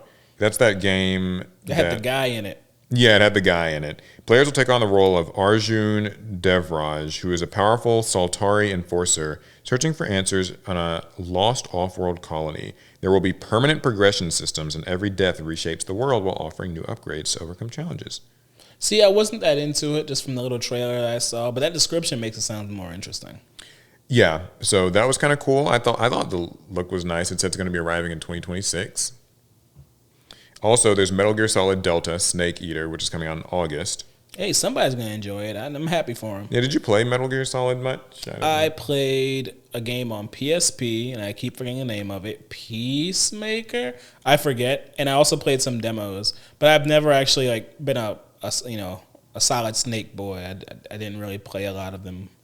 Borderlands 4 got a release date confirmation of September 23rd. Peace Walker? Yeah, I know you were saying you were kind of into Borderlands. I do like Borderlands. I'm happy for that. Yeah, so that's a cool one. Can't wait. Onimusha, Way of the Sword, new trailer shows off new gameplay and protagonist. So, I didn't know anything really about Onimusha, but it's going to be coming out in 2026. I'm familiar with the franchise. I didn't expect it to come back. And I've already heard things about the production of the game, like how they tapped a famous Japanese director to work on it. Like they're taking it very seriously, and they're going for authenticity in the swordsmanship. They want it to be good. Here's the one that you seemed kind of interested in was Tides of Annihilation. It features a beautiful single-player narrative-driven action-adventure game. Combines intense, breakneck combat and immersive narrative in an unforgettable setting. It's one where the girl had the sword or something? Yeah, okay. I do remember that one. Yeah, it looked good. It kind of made me think of Stellar Blade with even more dynamic kind of action angles. Players will take on the role of Gwendolyn and be able to call in the Knights of the Round Table to help her in combat. That's cool. And they'll get to fight bosses that are as big as skyscrapers. I actually really liked the look. I thought the graphics, just the not just the graphics, but the the aesthetic. Just the aesthetic was very kind of pulled me in. Yeah, I liked it. I'm looking forward to it. There's also this game Mind's Eye, which I saw. So from former lead GTA series developer Leslie Benzies, Mind's Eye took the spotlight during the State of Play with gameplay and cinematic trailers. It stars Jacob Diaz, a former soldier who's haunted by a covert mission gone wrong, and to make matters worse, he has a mysterious neural implant called a Mind's Eye that plagues him with fragmented memories, so he's desperate to uncover the truth about his past. It features AI, robotics, and neural implants. They've changed society for both the good and the bad. So Mind's Eye, on first watch, I was like, I don't know if this is really for me. But by the end of the first trailer, I was like, you know what? I was like, this game might grow on me. I'm going to pay attention to Mind's Eye. I feel like, because I got this kind of cyberpunky vibe, and I was like, you know what? Yeah. I'm going to let it take me. I was going to say, I feel like that could be sort of like a cool, just single player game. That's just, you really envelop yourself in that world. Another game that I remember you mentioned looked like Final Fantasy was Lost Soul Aside. Oh, yeah. That looks so Final Fantasy-esque. Yeah, Lost Soul Aside started as a one-person dream from Yang Bing, and it has now evolved into a sprawling adventure full of breathtaking visuals and adrenaline-pumping combat. It's coming out on May 30th. If you would have told me that this was the demo for Final Fantasy 17, and that's going to come out in 2030, I'd have been like, man, I can't wait for that to come out. But to think it's actually it's a completely different game by a different studio, I have to say I'm interested just because it might actually release.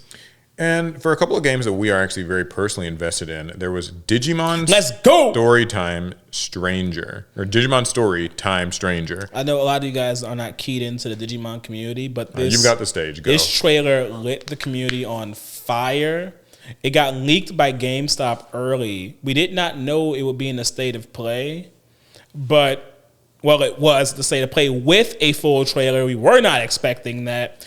And this is this game is gorgeous. It's the successor to, I guess, the most popular Digimon game in recent memory, Digimon Story Cyber Sleuth. Mm-hmm. But this one is it's a sequel to it? Well, sequel. So it's a part of the Digimon Story series. Okay. So there were the Digimon World games and there's Digimon Story games. Got it. Where the story games, they're more like narrative focused. They're like RPGs. They follow a more strict story, and you have like different characters. And there's typically some crossover between other like Digimon game franchises, so that's really cool. But this blows Cyber Sleuth out of the water. Cyber Sleuth looks so bad compared to this, and to be fair, it's a very old game, and it was also like a Vita port. Like it was a Cyber Sleuth was rough, but this game is only on next gen consoles, which it's weird to call PS5 next gen. Now it just feels like Gen. It's on current gen consoles. So this will be our best looking Digimon game since Digimon Survive, which we all know was not finished. If you haven't played Survive, it's a good time. Just know that it does not have a full roster of Digimon, and don't expect your favorites to be in it. But we've got... Carry on, I'm just adjusting my camera a bit. We've got better looking Digimon. You have the actual characters interacting with the Digimon in a three-dimensional space. The best we usually get in Digimon is that, your partner will just kind of follow you, or your partners will get in a line and follow you around. Very old, like JRPG business, dated. Well, this game is... it's breaking the mold. I say it's breaking the mold, but essentially it wants to do the things that Pokemon has experimented with doing over the years. And this is a controversial take, and I know you're going to kill me in the comments, the few Digimon fans that are here. Digimon is at its best when it's biting on things Pokemon has already done. I know, we hate the comparisons to Pokemon, but the best Digimon games, at least in my opinion, they bit Pokemon. And if this one's going to be one of our best Digimon games, it's going to bite more things Pokemon has done, just because they kind of killed it with the monster like capture and like breeding thing.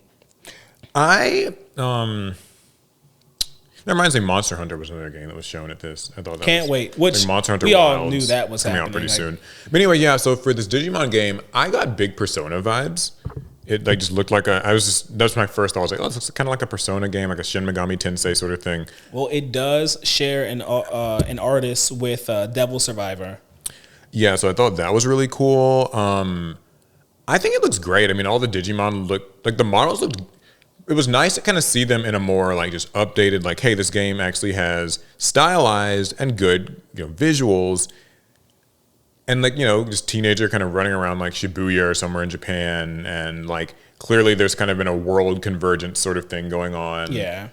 And it features Digimon that like Agumon, Garurumon. Yeah, I saw the Greymon, the Omnimon, and then Garurumon. He was also, I saw riding the Digimon. I thought was very cool. Looking forward to that. That is, to me, anytime that you kind of get to like you're like riding them, like flying on them, like, it sells it so much better than just, okay, you run around as a human, and then when there's a battle, it kind of cuts to another screen and you send them out and like they fight, and then like once the battle's over, you're back. Like, I think that adds the immersion for me. It's a part of like the some of the magic of like the old Digimon Adventure like cartoon.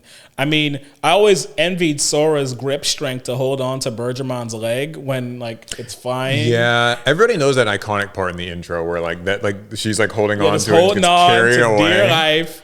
But I've also been incredibly jealous of Matt riding his Garurumon into battle. And I was also very annoyed when they did the reboot series. And there's like an entire like episode or two where Matt's just riding Garurumon in a direction and plays no role in the story.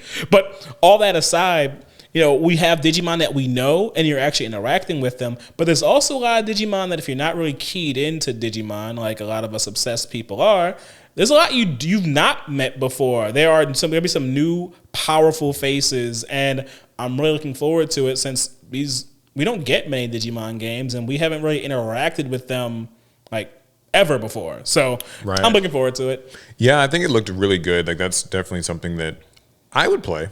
Like, I'm not as big a Digimon fan as you or like Alex is. Well, you can't be. Yeah, it's kind of impossible. But I do love me some Digimon, and I'm just happy to see it get a game that looks like good. Like it doesn't seem like it's like a port, like you said. Though, if you had told me we were going to get a Digimon release before the next Pokemon title, I'd have been like, no way. Yeah. Who would have thought? Pokemon's been weirdly quiet about that Pokemon's A to Z or Z to A or whatever. Like they announced it like at the beginning of last year and just we haven't gotten anything. And hot take, I'm good. Keep it that way. Like either they're working on like their best Pokemon game in years, or they've hit horrible production delays. Yeah, I mean it's Nintendo and like Pokemon companies, so I mean I'm sure that they're getting it done. But I would rather them not say anything. Like I don't want leaks. I don't want reveals and teasers. Finish the game and take as long as you need. Make a good Pokemon game. Because we know how messy that gets. The last good Pokemon game we had was Legends of Arceus. And I remember the time between announcement and release was so short. They blindsided all of us with that one. And the game that I liked a lot at this state of play was getting details on Sonic Racing Cross Worlds. This is a game that they had like teased at the Game Awards with just like this 15-second trailer. And now we got confirmation that it is basically a sequel, or another sequel to the like Sonic All-Stars kind of Team Sonic Racing games. But they are adding elements from both of those, and they're adding back extreme gear. I saw Jet the Hawk, so that kind of has Sonic Riders vibes. I'm a big fan of that. I like Sonic Riders. Yeah, no one hates Sonic Riders. Everybody loves that game. It's so iconic. It's like, but I could, because on instinct, my first thought when I hear about a new Sonic game is I can care less. What do I care about? And then Alex is like, yeah, they bring back extreme gear, and I'm like, huh? It's like extreme gear from like Sonic Riders. Sonic Speed. Is Jet the Hawk in this game, perchance? Yeah. Okay. That game I will changer. allow Alex to drag me and force me to play if I must. I do think that's a good call though, because there's so many Sonic fans who like the idea of a Sonic racing game, but they really want it to be riders and so. Though I still think a better premise for a Sonic racing game is Sonic is on foot. And the whole rest of the cast has to just try and beat him. So funny story, that actually is the premise of an old Sonic game, Sonic R. I don't know what that is. Old Sonic racing game on like the Sega Saturn. I know. If you're a Sonic fan, you know. If you're not, you probably wouldn't. But anyway. I had Sonic Mega Collection Plus, but I don't know if Sonic R might have been on one of those. But yeah, so that's the PlayStation State of Play. People didn't love it, but I think that if you're a more niche gamer, then you probably had something here. A real gamer. Yeah, arguably so. I'm just saying, like, real gamers don't care when, like, GTA 6 comes out. I think with these State of Plays, people are sort of having these, like, have you heard of, like, hedonic adaptations? No. Kind of the idea that, like, when you get a certain high from something, and then you kind of return back to normal, and then you get another high from it. Slowly over time, like the high like lowers. So I think what's happening is people have gotten so used to like these State of Plays, these Nintendo Directs, these Xbox game showcases, whatever, need to be increasingly like it's got to be something super interesting for me. And if it's not, then like it's a failure. And over time, like our tolerance and jadedness just builds up to where like seeing anything that's not GTA 6, like this was a fail. This could have been an email, like L, whatever. Like I saw a lot here that I think that like if you're just a Digimon, Sonic, like Monster Hunter, and just all these other little things, like if you're just a fan of like roguelites, there were roguelite games. Boy, the Onimusha fans. Yeah, like Metal Gear Solid. I think there were some really cool things. And I think that it did the job of what a State of Play is supposed to do, which is like, here's the state of PlayStation. Like, here's some of the games that you can expect to be playing here in the next year. And it showed them. So. And my take is that video gaming is supposed to be niche. It always has been. And I think we've had a lot of like massive successful video games. A lot of it spurred on by like the streaming era that we are kind of in the post part of now. But video games started niche, and the truth of the matter is we're niche people. We have specific types of games that we like. It's nice that Elden Ring can appeal to like the vast majority of gamers. It's nice that GTA 6 can appeal to even more than that. But an event like the State of Play that has a bunch of video games that appeal to a bunch of different types of people. Yeah. That's gaming. To me, at that's one a point, success. that's all there was. No, I get the argument that some people have, which is that like you need to kind of have a big tentpole game to kind of put it all in a capstone, so to speak. But sometimes that's just not what's ready to be shown. Like We I'm know sure that the we'll be big games are getting- being worked on, right? Yeah, like GTA 6 is being worked on. You know, like I'm sure they're working on big stuff, but they just might not be ready to show it. Like the next state of play probably won't be until like basically the summer, right? Like sometime in like May or June, and or maybe that'll be like the summer games fest or whatever it is. And so like that's when we'll get another look at other new stuff. That might be the GTA 6 trailer. Or knowing Rockstar, they'll just release it when they want to. So The next Kingdom Hearts is going to show up when it shows up. Like, I'd rather we see games when they're actually ready to be shown to us than companies just try and force something out just to show us something. That's infuriating. I will say something nice about this state of play that I think I have not heard it discussed a bunch. To my knowledge, there actually weren't like live service games in this, really. Most of what I saw seemed to be like single player games or multiplayer games, but not just like I might be forgetting something, but like there wasn't like a big like here's the new Concord or like here's this other like just live service team shooter that you're supposed to be playing. I would hope that companies are at least learning not to lead with the live service angle. Like maybe you bury that and let people get unpleasantly surprised later. Yeah, so overall, a pretty cool state of play. I got one of the games I wanted, so I can't give it a bad score. Anyway, I enjoyed it. I give it an A. Yeah, It's an A. Cool things. Any other gaming stories? I got nothing. Okay, I've got a couple of quick gaming stories. These are just kind of some rapid fire ones. The first one's an unfortunate one. The second one's a good one. The unfortunate one is that Hi-Rez ends development on Smite 1 and Paladins, lays off up to half of employees as Smite 2, which I guess is the sequel, becomes their primary focus. So just sort of speaking of live service games, sort of kind of, Smite was it's a MOBA, I believe. Yeah, it was like a first-person like hero shooter MOBA with gods. And there's Paladins. And another kind of first-person hero shooter, but like I guess I always thought of it as like low-budget Overwatch. Yeah, so those two games are both ending development. To be clear, I love the Paladins. I really enjoyed the game. Yeah, looks like Hi-Rez Studios is putting everything into Smite 2 as the team has confirmed that Smite 1 and Paladins have ended development. This comes at a cost as former employees are reporting another round of layoffs.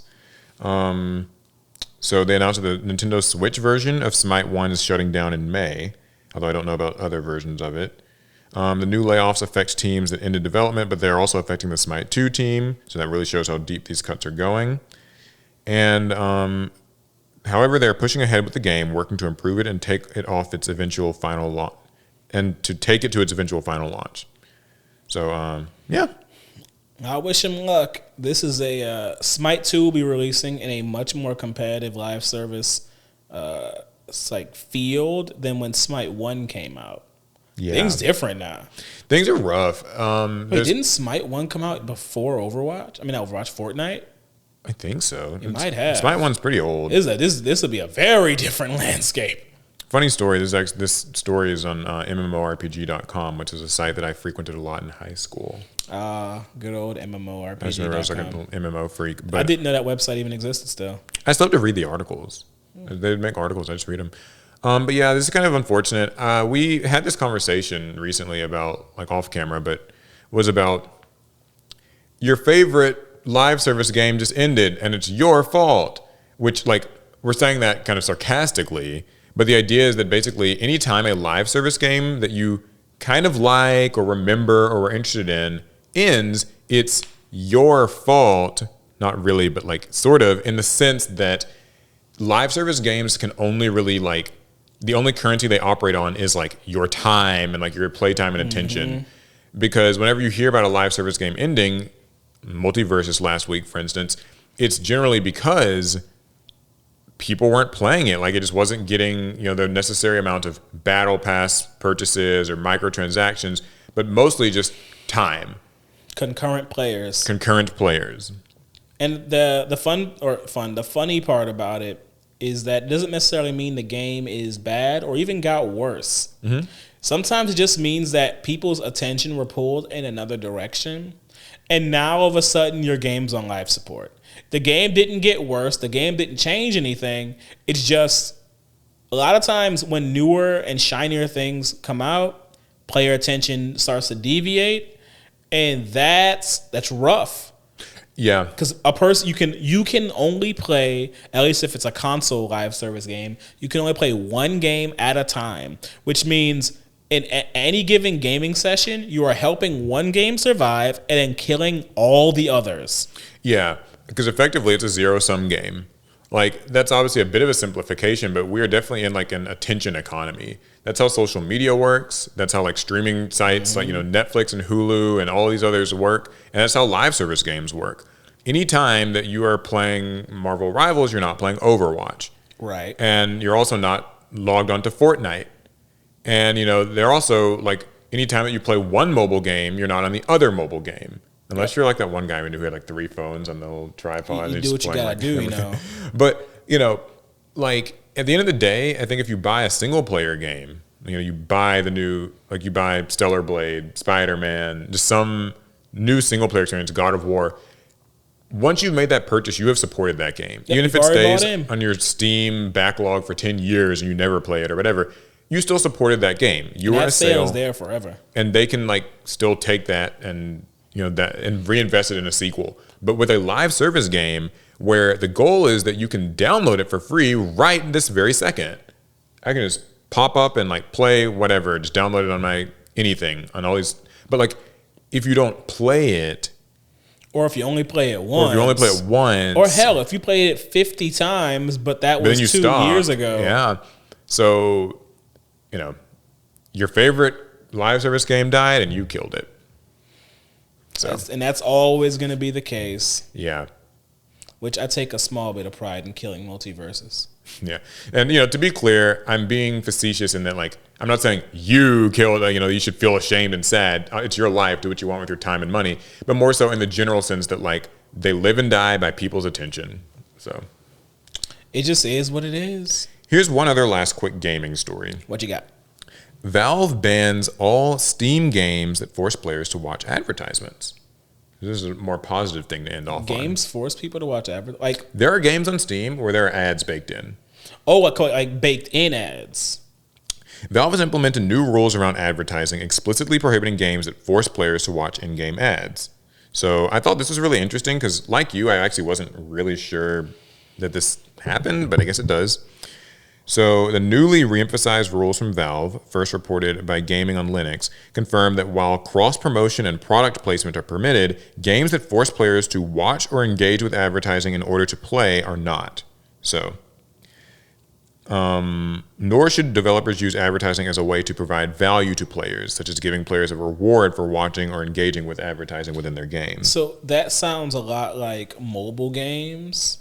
Yeah. Because I played mobile games since the inception of the mobile game, and one big part of mobile games was they were a lot of them were free to play, and especially a lot of the older ones, they would either force you to watch ads or they would reward you for watching ads and incentivize you to do it. Like you might even get extra gacha game spins if you just sit through a few ads. Yeah. I guess Valve said enough is enough. Yeah, they say if your game's business model relies on advertising on other platforms, you will need to remove those elements before shipping on Steam. Some options you could consider include switching to a single purchase paid app or making your game free to play with optional upgrades sold via microtransactions or downloadable content. I like how they're using such clear, firm wording on this. It sounds like they don't want to get sued by the EU. That too. And, they even say in this article that most people would associate this kind of behavior more so with mobile games than those that you'd find on Steam. But Valve clearly thought it necessary to clarify what is and is not supported. So, Well, the library on Steam is actually so large. There's a lot of those kind of junky games Something on just Steam. slipping through the cracks. There's not even slipping through the cracks. There's this filth at the bottom. Like at the top are all the great games that people actually want to play. They wish list them. They can't wait to play these games. And if you like really like scroll through Steam, you'll eventually get down to that bottom layer of just absolute filth. Games that are like barely games. Some games are just slideshows. Most of them are just free. They just want you to download and start watching and clicking ads. It's all they want. It's the entire purpose of their quote unquote game, which they barely are at that point. And they were like, let's like clear out the filth. Like, why even have all this nonsense on here? People don't like it, and it kind of exists to just. It kind of exists to kind of trick kids and stuff. People who probably so. A lot of times, kids don't have money to spend on games. So they're downloading every free thing they can find. And you can just riddle it with ads, and it's like, oh, you have to watch this to get extra lives, or to do the next level, even. Yep, and you're just getting set up to be sued by the EU. And I mean, I gotta give Valve some credit here. Like, I know that, like, clap, the company told me that I can't be advertised to. Like, big deal. But like, seriously, in this kind of economy almost of like how gaming works, where just like we said, everybody wants your time and your attention, and like, you know, there would shove as many ads at you as they possibly can. I think that any company just taking a firm stance on like, hey, you cannot just have like these deceptive little in-game ads and hide stuff behind them. Good, like very pro-consumer move. I wonder if this. I mean, they were pretty clear about the scope of this, but I wonder if this will affect some of the larger studios' plans to just incorporate advertising in their games. Like Ubisoft and them, who want to incorporate ads just as a part of their like the background of their games. They say that's allowed. Yeah, they say it's allowed, but we'll I see, wonder though, if like that will change. Yeah. Because I mean, they were clear about the scope, but you know, I hate the idea of just like throwing ads into a game that I've paid for. So, right. You know, if Steam wants to ban that too, I ain't got no issues with it. Cool. Any other stories? I'm sure you got something decent. No? No, I did not have many stories. Well, that's fine. We can decompress a little bit with a bit of pot. Everyone's favorite activity. So, these are the viewer-submitted questions, and this time Alec's going to read them because we're a little discombobulated today. Sure, why not? I know you just rarely ever read them. I've got them highlighted in green. Long. Give me those. That looks like more than 3. How many is this? Yeah, so what you do is just like you tap it and it'll show up down here. I have 5 of them, so I'm just gonna let you like pick which 4. Okay, I'm picking them random. Because I'll typically kind of just like go randomly and just like hit them, and so you can kind of just have a little bit of. Okay. Question number 1.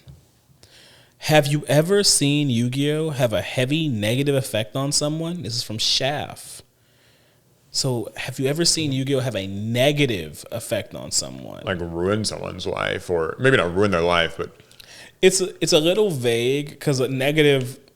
There's a lot of different negative things that can happen, and it's both serious and non-serious. I would say I have seen. I was actually talking to someone like fairly recently about this from like a card shop I've been to. I've seen it kind of ruin like his relationship with some like with other friends who played, because he was one of the more like kind of salty ragers, and this player was kind of a known asshole, we'll say. You know, he admits it himself. Like he would get really angry and salty at losses. He would talk a lot of trash to people. He was kind of in that mode where like Yu-Gi-Oh! Had become his personality. Like he defines himself by success. He's very competitive, and so like losing means the world shattering. Winning means I'm on top of the world. Like that's a lot of high highs and low lows. High highs, low lows. They would go to like just regionals and other trips, and like he'd, if he did well, like he could be insufferable. If he did badly, he could be insufferable. You have to have a ride home with this guy like after a regional, and he's he's blaming all of his friends for like, I lost because you guys aren't good playtest partners, or something like that. So imagine me saying that, like, yeah, Alec, I didn't do well at this tournament because like you suck so bad that you weren't good enough practice for me. It doesn't make any sense. It's not a good thing, but like that's, I guess, how. What? You're right, yeah. And so imagine I told that to just everybody. I was like, yeah, you all suck, and that's why I lost. You dragged me down. That's why I went X4. Yeah, very narcissistic kind of point of view, but that's probably been the most egregious thing I have seen. I think he's since kind of grown up some and apologized to people or whatever. He doesn't take the game as. I think he said he took a bit of a break and it did him some good. So. Well, I don't know this guy. Your Yu-Gi-Oh channel got divorced because of Yu-Gi-Oh. That's true. Yeah, I saw that. Yeah, my wife divorced me over Yu-Gi-Oh. Like, I think there's more to that story than just that headline alone. But in that, at least from that title, Yu-Gi-Oh had a negative effect on his life, or maybe it was a positive. It freed him. Yeah, who's to say? I mean, I know, like, I've always kind of been. If your significant other is like telling you like to just not do things you want like at all, like I'm leaving you because of it. It's like then you leave your SO for the Dark Magician girl and move on. Like honestly, yeah. Have you seen any stories of like people just at card shops or friends or past? I mean, I'm sure you got something. Like I've seen people like act up at Yu-Gi-Oh events. I've seen people act up over Yu-Gi-Oh cards. But see, I don't think that's Yu-Gi-Oh's effect on people. I think they were like, if they had anything else, they would have been acting up. They would have had like. It's hard for me to say anything where Yu-Gi-Oh specifically had a bad effect on someone like by itself. Yeah. Because I mean, I've seen people spend like entirely too much money on Yu-Gi-Oh cards and then have to beg for food. But that was what I was going to bring still up. I've think seen that. they would do that with a different card game. Like I don't blame that on Yu-Gi-Oh. Yeah, like I wouldn't blame it on Yu-Gi-Oh, but I will say, like, I mean, I've seen people really go south with their spending. Like I've always got the example I give. I knew a guy at local. This is like 10 years ago, over 10 years ago. There were a couple of people actually. I was saying him like as one person, where they would like show up to locals and be like, I'm selling everything. Like I'm gonna get evicted this month. Like, I gotta make rent. I gotta fix my car or whatever. And it's like selling their whole collection at like 50% value or something. So losing all their cards. And then they stop coming to locals for a few weeks. And then a couple of weeks after that, they show up again and they're like buying up stuff. And it's kind of like, maybe don't. Like maybe like that should be like a lesson to, hey, like if you're gonna get back into this, like ease back in. Maybe let's not do all the like reckless spending. And don't go full tilt. Ooh, I thought of it. Okay. So a negative effect I've seen Yu-Gi-Oh have on people is Yu-Gi-Oh making people like hate Yu-Gi-Oh.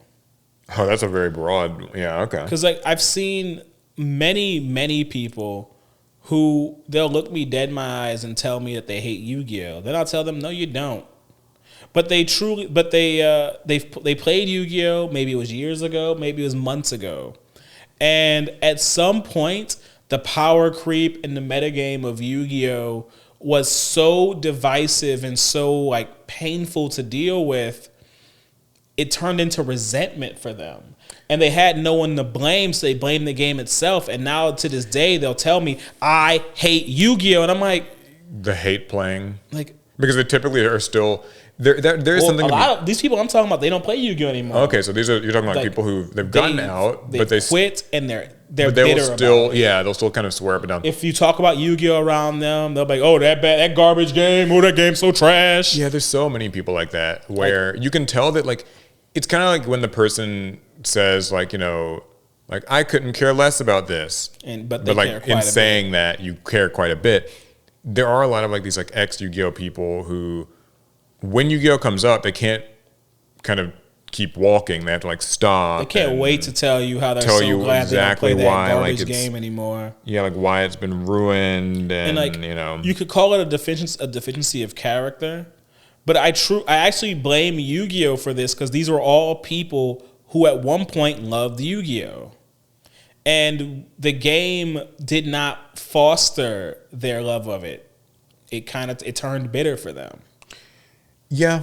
So, okay. Next question. You can take it, actually. Any other? All right. I got rid of one of the green ones, so it'll be easier. Hey, you guys. Mecha here. Oh, Mecha Dragon. I see them on Twitter all the time. I have a bit of a simple question to ask. Do you guys prefer either matte sleeves or gloss sleeves for your Yu-Gi-Oh decks, and why? Matte or gloss? Ooh, okay. I think this is actually a kind of easy one. Nah, it's divisive, man. All right. What do you... We're going to say it on 3. All right. 1, 2, 3. Matte. Gloss. Ew, you like matte sleeves? I knew you were a gloss boy. I knew you would say that. That's disgusting. Like, no, ew. matte is clearly superior. You like so much reflection on your cards you can't even read them? So you like it where it's kind of got that like frosted front. Yes, so I can read my cards in any lighting. Ooh, I don't like that at all. Like a hard light hits your glossy sleeves, now no one can read your cards. No, but what you do is when the hard light hits it, you just tilt it. So ever so slightly. And okay, on my glossy, on my matte cards, I don't have to tilt them. I can always read them. I feel like that frost coating just like it dulls it for me. I don't like frost cards. Oh, man, see, I hate looking at glossy sleeves. Matte makes it easier on the eyes. Gloss makes it easier on the eyes. Like to me, I'm more interested in like seeing the card, not like reflections. Okay, I have like a weird obsession actually that I feel like I can trace this back to like my old YugiTube watching days where I'd like watch people's profiles, and I always liked when there was like a little bit of like reflection on the glossy card sleeve because I feel like it just like made it seem more premium. I hate reflection when I'm looking at a deck profile. I want to see the card. I don't want to see the light behind it. Yeah, I mean, like I don't know. It felt more like flashy. It felt. I don't think we're gonna be able to see eye to eye on this. Let's expand this a little bit slightly. Do you have like a preference in just like the types of sleeves you use, like colors, or do you oversleeve, double sleeve, all that stuff? I like kind of like earthy colored sleeves. Earthy, like I like what? The browns. I like the grays, the blacks. I like those color sleeves just because I'm used to so many primary bright colors are popular. Mm-hmm. And white is one of the most popular colors. So I like my off whites, I like my grays, I like my smoky colored sleeves. Yeah, I'm not like too picky about color. I'll sometimes try to sort of make the color vaguely associate with my deck. Like I play like Rescue Ace in orange, something like that. Dogmatic I use white. I use yellow for Voiceless Voice. So like I kind of try to adapt it. But I'm actually not all that color picky. The only color I actually don't like in sleeves is black sleeves. For some reason, I'm not, I don't something mind about those blacks. Black sleeves. It's just primary bright colored sleeves are just a dime a dozen for me. I keep them darker. Yeah. And I don't double sleeve.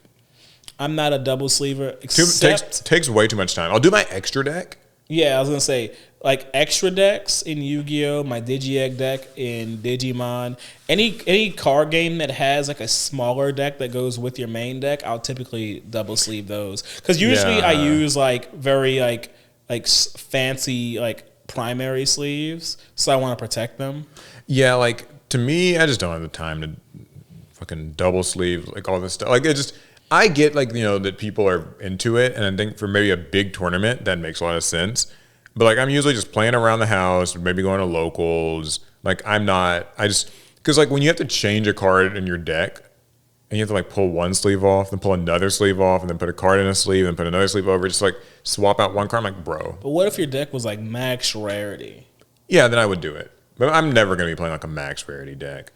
Man, see, I know some Yugi-tubers, they'll run their max. Sam will. Because they respect themselves. Sam told me, he was like, yeah, I can't play decks unless they're max rarity. See, now that's the energy you need to be on. See, that's why you ain't won a YCS yet. Apparently not. Yeah, she got to get them cards blanging. Okay, I'll take the next question then. What you got? So here's a scenario, kind of related. It's a TCG version of the Purge. All crimes surrounding TCGs is legal. What are you doing? Are you barricading your window to protect your oversized Yu-Gi-Oh cards? Are you stabbing people in a Costco parking lot for the latest Pokemon set? I like this question. So it's the card game Purge. People can conduct any crime, we're going to say, if it involves card games. And it's totally legal, and there will be no repercussions, at least legally. So how would you protect your belongings? Or would you be one of the people who's like out smashing and grabbing and... I mean, my only goal would be to protect what I have. I wouldn't be too interested in other people's stuff. And as far as protecting my cards go, I'll leave out the cards that are bait for people to take. That'd be smart. And then the ones I care about will be like closer to my person. And have a like underground bunker for your. But the thing valuables. is, I'm not about to die behind any card except for my Ultimate Rare Ancient Gear Golem. I love how that sounded. That started out sounding so like, you know, like I don't have to die over Yu-Gi-Oh cards, except this one Yu-Gi-Oh card I have. I'm just look. Like I don't care about a Dark Magician Girl or Red Eyes. I don't care about none of that. But my ultimate rare ancient gear golem, somebody's getting shot in the eye. I'm sorry. Like that's just what's gonna happen. Like, and it's not in that I'm not a violent person. I'm not naturally violent. It's just you come for that card. I'm gonna treat that like you're coming for my life. Yeah, I think I would just protect my cards. Like, I mean, since we have these giant cards, I would probably be barricading the place. Oh, those are the ones I use for bait. These are big. Also, it'd be kind of tough for someone to like take that though. I would organize it too. I'd be like, hey, everybody, show up at my place at this time to get a giant card, but y'all gotta fight each other. Whoever wins gets the card. That's gonna be my crime, and we get other people to hurt each other.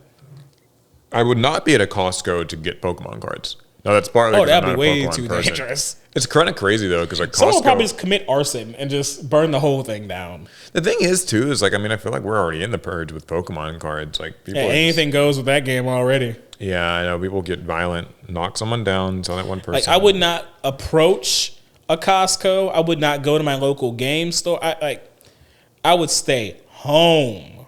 All right, because people already act crazy around behind cards and. Yeah. I'm not about to get caught up in that. Especially if, like, let's say I want to steal, like, the latest Digimon set because it's the Purge and everything's legal. Yeah. I don't want to get killed by somebody who's there for, like, the Pokemon 151 reprint. Yeah, that's true, because if you go to, like, a card shop or whatever, there's also going to be, like, other crazies. So, you know. Okay, this one's a little long. They tend to be. As an old school Yu-Gi-Oh fan, I yearn for the days of main deck boss monsters as it gives the main deck some identity and is nostalgic to playground days. One of modern day Yu-Gi-Oh complaints, or one of my modern day Yu-Gi-Oh complaints, is how tight main decks are, especially with hand traps and splashable engines. My question is, in modern Yu-Gi-Oh, is fitting in main deck boss monsters almost always weakening the playing potential of a deck? How can we fix this? This is from OG Yu-Gi-Oh! Or OGYGO. I miss boss monsters being impactful and being ideally maybe in the main deck. All right. I mean, look, you're coming to the place to people who appreciate boss monsters. Yeah, if you're asking this question to us, you kind of know our answer. We like boss monsters. You know, I was looking at a boss monster just a couple days ago and noting how people don't play it. The Primite boss. Oh yeah, that's true. What's his name? Primite. It's not Barrel's the new one. Barrel's but it's the new like one. The one that came in the first set. Emperor, Lord. Yeah, something along those lines. But the Primite engine is really popular, especially in the new Blue Eyes decks. People do not play the very first Primite monster, who's also their boss monster, who's also the payoff of their strategy. But I'm just playing Primite the engine. Imperial Dragon? Is that? That's it, Imperial Dragon. So my thing is, some of my favorite archetypes are the ones where they put the boss in the main deck. I think of decks like Cosmos kind of come to mind and stuff like that. The mutants Wicked kind of Witch. felt cool. Well, Wicked Witch wasn't the boss. Yes, it was. That was like Dark Destroyer. I think you're remembering it wrong. Okay. Yeah, like I think those are cool. I remember my earliest days of like kind of competitive Yu-Gi-Oh! Or getting into some kind of more serious Yu-Gi-Oh! Dark Armed Dragon and Judgment Dragon kind of defining an era of Yu-Gi-Oh! And them being just these very iconic like main deck dragon cards. And I always thought they were so cool for that because it was like, you sort of had to draw them. Neither of them were like easily searchable that I remember. So the idea was kind of like thinning your deck, working your way towards them. I liked that like Judgment Dragon's like, okay, you gotta have 4 different named Light Sworns. Dark Armed Dragon's like, you gotta have exactly 3 darks. So in addition to, being in the main deck, I like that you kind of had to work your way up to these cards. And typically when they hit the field, it kind of created a dramatic moment. Yes. You had to work towards it, and it was earned, and this meant, okay, the game's probably about to end or drastically change. And, yeah, I mean, Yeah, when I wasn't competing at Yu-Gi-Oh!, but I remember my boss monster story is when I was playing back in like 2012, 2013, I built a Lightsworn Dark World deck. So it's light and dark, so of course I was running Chaos Monsters in it. It was kind of like a boss rush style deck because I'm trying to pop out with JD, Grapha, Blackluster Soldier, Envoy at the beginning. Right. I'm trying to put big bodies on board. I want to pop things. I want to swing on things. I'm trying to have a good time with all these boss monsters. The concept of the deck was essentially to spit out as many huge monsters as I could. Boss rush. Did it work? Lightsworn and Dark World famously don't really get along, but not amazingly. They put lights and darks in my grave, and that's all I cared about. Yeah, toss a little Chaos Sorcerer in there, have some fun. But that was a lot of fun. These are big, dramatic monsters, and a lot of that is lost now. We have Chaos decks today, and they don't play BLS anymore. They don't. Yeah. Like big payoff main deck monsters. That just doesn't really happen anymore. It kind of reminds me of a small little tangent of mine, which is that, I am a real fan of drama in duels. I like the idea of a card that when it is played, the duel changes. It changes the feeling of the duel, what is happening, like we are kind of kicking it into a new gear. That can actually be different spell cards. Like I feel like certain ones like Dark Ruler No More, Triple Tactics Talent, Forbidden Drop, Right. like when they get played, you feel it. Evenly Matched is one of those cards. Nibiru is one of those cards. Yeah, monsters too, right? But then also I like cards that make for like a dramatic finish. To me, as much as I don't love the card itself, I think Access Code Talker is a great one. Hate that card. Yeah. Overtuned. Access Code Talker is a great one. Boral Sword Dragon's a good one. Divine Arsenal, AA Zeus. These cards were like, you have to respect them. And I actually remember making like a little Paul Talk sort of video here on this channel about it. And I think like people kind of didn't fully understand what I was saying, but You might have been speaking another language. maybe. I felt like, I think when Yu-Gi-Oh makes those sorts of cards, those are good. They're good conversation makers. They're good. I like those it's kind nice of to cards. have like certain like monsters that hit the board. They change everything. Like Sprite Blue. My God. Woo! I know, right? Like you just finish shuffling your cards. You have no idea what your opponent's playing. You're in this fun little like gray area. Then Sprite Blue, and then your eyes glaze over, And they summon more, and they summon more. And Some stuff comes out of the extra You deck. disassociate for the next 10 minutes. No, I know what you mean. He's being sarcastic, by the way. I know there's always someone who's like, why is Alex saying this? No, I do feel like it's kind of been cheapened somewhat by like the way the extra deck functions. Like, could you just go through so many extra deck cards so fast sometimes? Like, and oftentimes they're not even like it's like a Christian Halki Fibrax-esque monster. It took two things, it summoned something from your deck, and then it leaves. I remember one of the first times I realized the era of boss monsters was over was when a 6-Sam player kind of like hand looped me to death. Like, I'm thinking they're building up a combo to like end on like Shien and these big monsters. Yep. And I'm like, man, I'm gonna have trouble getting through this board. And then I noticed my cards in hand were disappearing. Yeah, and they're really it happened over and over. And then I was like, oh. They're really just looping you. I was like, oh, that's that? Oh, okay. Yeah. Oh, that's really... Because like, there's something to be said about losing to a boss monster. I think that's something that we've lost in Yu-Gi-Oh! To some degree, where we always say how there's no fun in losing at Yu-Gi-Oh! I think one of the reasons why is because that loss doesn't have a face on it. That it's not, it's not Judgment Dragon or Dark Arm Dragon. It's not Chaos Emperor Dragon. It's a lot of dragons in that. Yeah, it's Yu-Gi-Oh! But Dragons galore. Now usually when you lose nowadays, it's like, well, I'm out of cards to play. I don't have Yeah, a it's hand just anymore. like there's kind of a certain hopelessness. What I liked about old bosses too is that they kind of they're more offensive than defensive. Mm-hmm. I like the idea that like Judgment Dragon comes down and he's going to nuke the board, or Dad's about to start popping cards, right? Chaos Emperor Dragon nukes, BLS kind of banishes. Meanwhile, a lot of bosses now, they might have those abilities, but it's more like they're just going to say you can't do anything. Like, Judgment Dragon didn't say you can summon stuff. It's just more like, when he eventually comes out, the game's probably going to end. But if I summon the usual suspects, Apollosa, Barone, blah, blah, blah. There's new age versions of them, like Azamina Sylvia or something. I don't know. Fiendsmith Desiree. Can I say it's crazy that we live in an age where like JD hitting the board is like, it's not scary and he's just going to be like link material or something. Yeah, already linked off. Like if he hits the board, he's not here to stay. Yeah, see, that's the thing is like, I feel like we need to kind of get back to typical boomer ass rant.